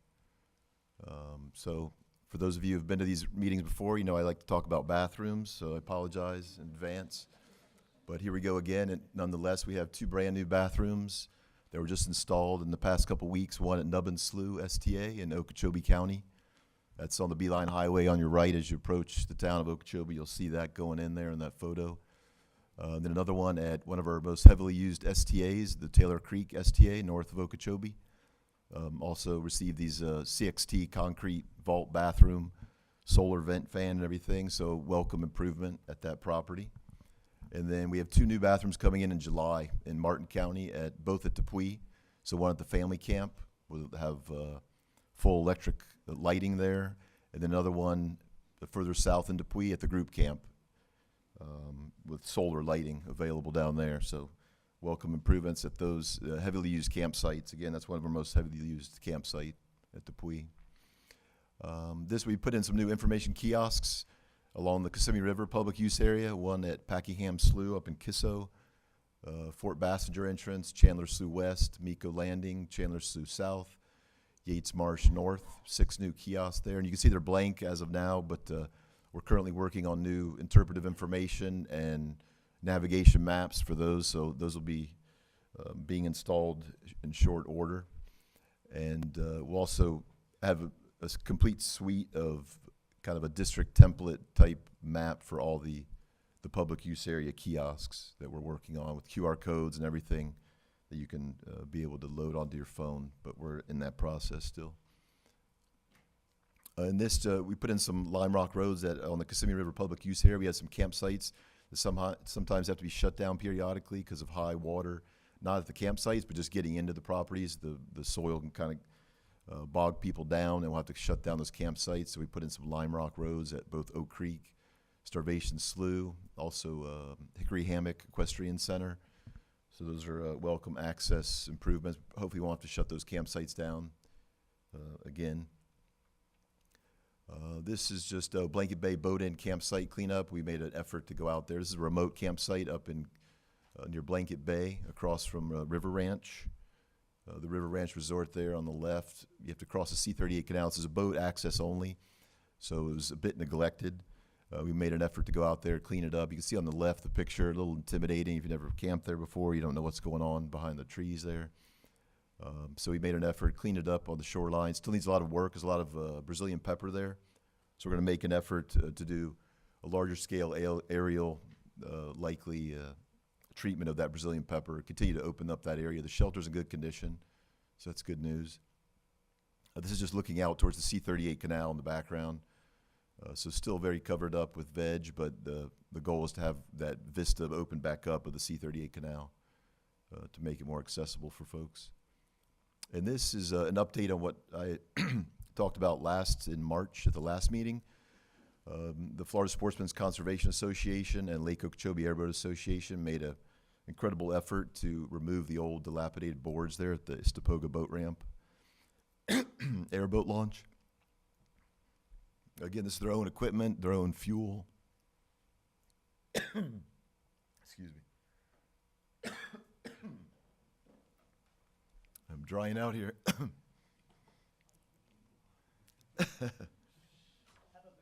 Thanks, Drew.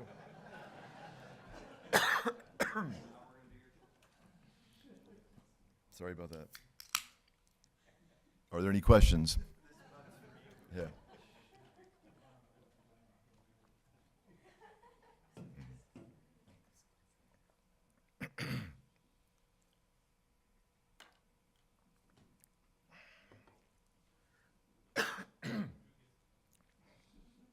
Okay, sorry about that. Let me try again. So again, this was an effort in the spring to remove those old boards. All volunteer work, their own fuel, their own heavy equipment here. They pulled the boards, and just last week, the contractor completed the new wood there. This is marine grade wood. Boards were put down, so this boat ramp is back open now and functional. It's the Poga Canal boat ramp. And this is just an update. The district would like to add mentoring hunts to the FWC cooperative hunts that we already do on our lands. We've had a lot of success with the youth and wounded warrior hunts since 2013. And so we'd like to allow for more FWC managed hunts like this under the Commission's hunter safety section, which includes mentor hunt programs. So we'll be going back to the governing board for approval of this to allow these extra events, which includes outdoor weekend learning seminars. And this is, as you notice at your seats, a lot of you have the new hard copy of the Recreation Guide in front of you, so that's good news. We finally completed that. Hasn't been updated for about 15 years, so it was a welcome update. So again, it shows all, all our public use areas, what activities are allowed there, photos from the property, a simplistic map there of access points, directions to get there. And even more useful than this is the interactive GIS map, which is upcoming soon, and we're working on that. That'll be hopefully out before the end of the year, and that'll be like a Google Earth type map. You can zoom in, zoom at campsites, see exactly where they are on aerial photography. And then just moving into quickly some of the volunteer events that have been occurring on our properties. We're very thankful for our volunteers out there. They do an incredible amount of work, sometimes not talked about enough. So I'd like to highlight here for the the folks that manage the Florida National Scenic Trail maintenance portions that cross district lands. This is one chapter of the Florida Trail Association, the Loxahatchee chapter. Their primary area of responsibility is the Ocean to Lake Trail, which is an incredible hiking trail. If any of you ever done it, it's incredible. It's 60 miles from Lake Okeechobee to Hobe Sound Beach, or Hobe Sound Beach, Lake Okeechobee, whichever way you want to do it. But it crosses Dupuy, it goes into Corbett, into Loxahatchee Slough Natural Area, Palm Beach County property, through Riverbend Park, up into Jonathan Dickinson, and empties out on the beach there. And the Loxahatchee chapter does all this work to maintain this. And to date, just this year, they've done 6 days of volunteer effort, 39 volunteers, put in 174 hours.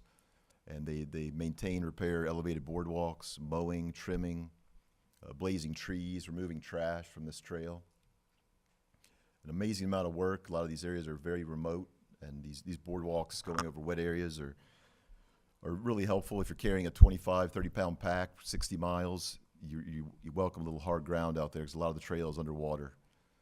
They had a volunteer effort there. 18 volunteers showed up to clean the Dupuy Loop 4 campsite, cleaning up Caesar weed. They camped overnight, putting in 172 hours of volunteer effort, so thank you all there. Again, this is the trail on the left there being trimmed. You can see it's underwater there, and again, the most of it is even in the dry season when most people hike this trail. A lot of trash builds up along the Loxahatchee River there where the Turnpike and 95 go over the Ocean Lake Trail. A big volunteer effort there, cleaning up trash. And then things you don't think about, like blazing trails, just marking these trails so you don't get lost when you're out there.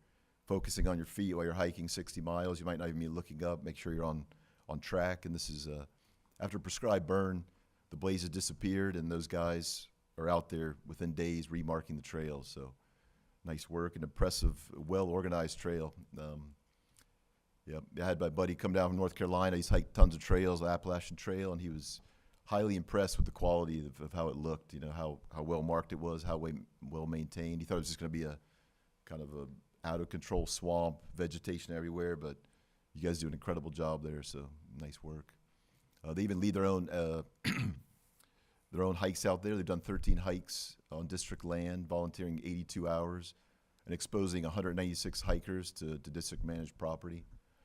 They've also led multi-day backpack trips, 76 hours of volunteer work, introducing 48 backpackers to manage district properties.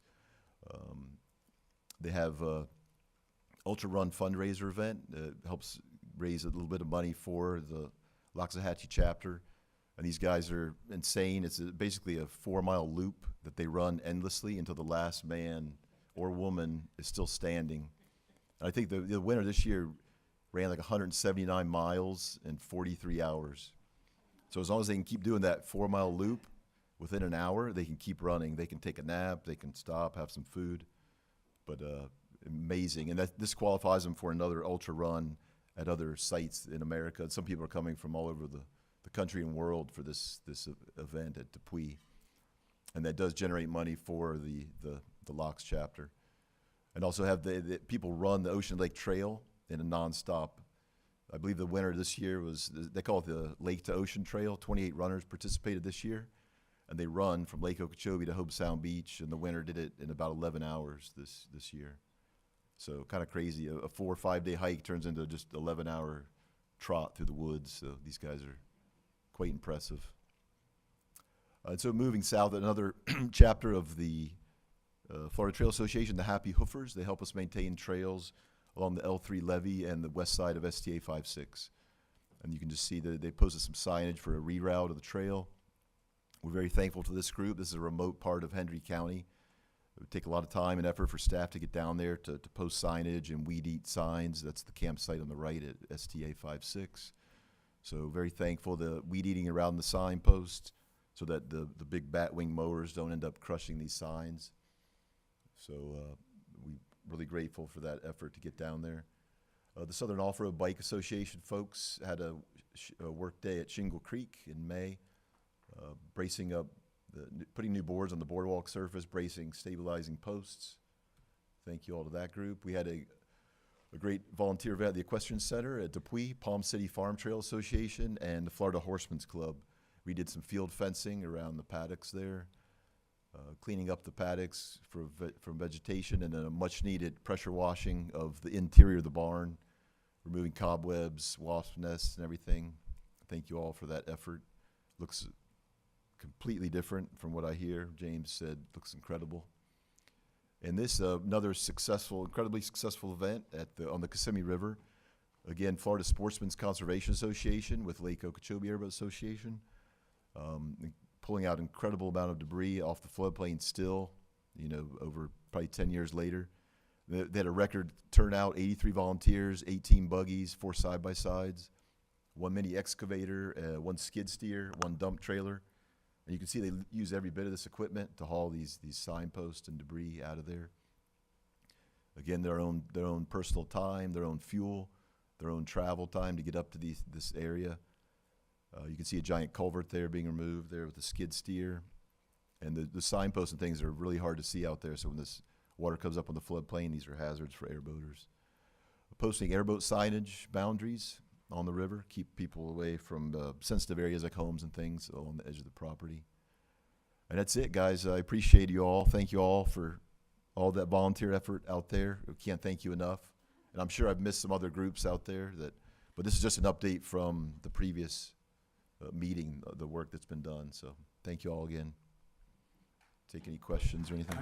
Yeah. Thank you, Mike. You have the easiest job on the program. And I hope you noticed that this started at Single Creek. The district runs all the way basically Orlando to the Keys. And right at any time of the day, there's thousands of people out on the district properties fishing, hunting, camping, or something. And we appreciate every one of them taking part of these meetings. We made it by 8 o'clock. I didn't think we'd do it this time. I just want to announce that the next meeting would be Monday, September the 22nd.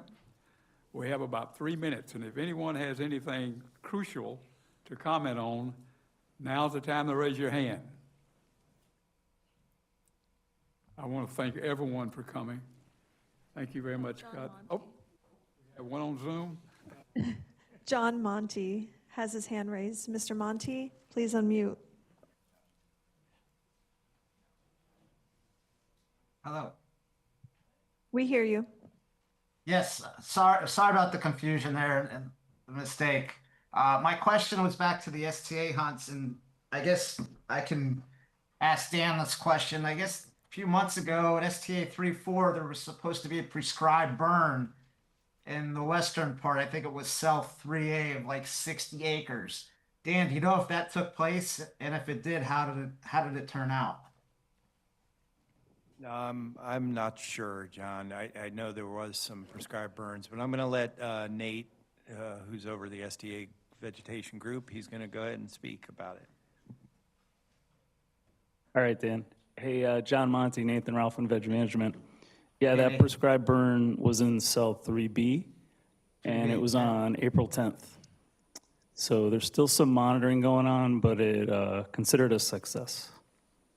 Okay, my question was, would that open any opportunity to waterfowl hunting back in that area? Since we were once allowed back there, then we were shut out because of it being overgrown. Yeah, so as Dan asked earlier, we'll just have to talk to the team about that, but definitely on the table. Okay, that was the only question I had. Thanks, guys. Very good. Anybody else was anything critical? All right, one more minute.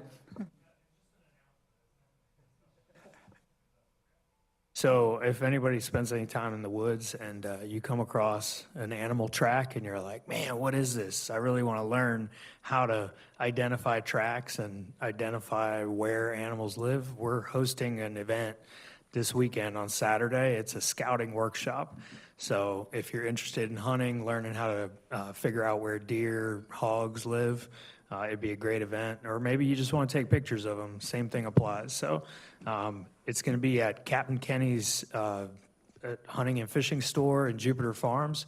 We're meeting there at 7 o'clock, and then from there, we're heading into the woods to teach people how to identify animal sign. So if you're interested, check out the BHA website. You can find all the information there. Thank you. Sounds like an interesting. Okay. Thanks for coming.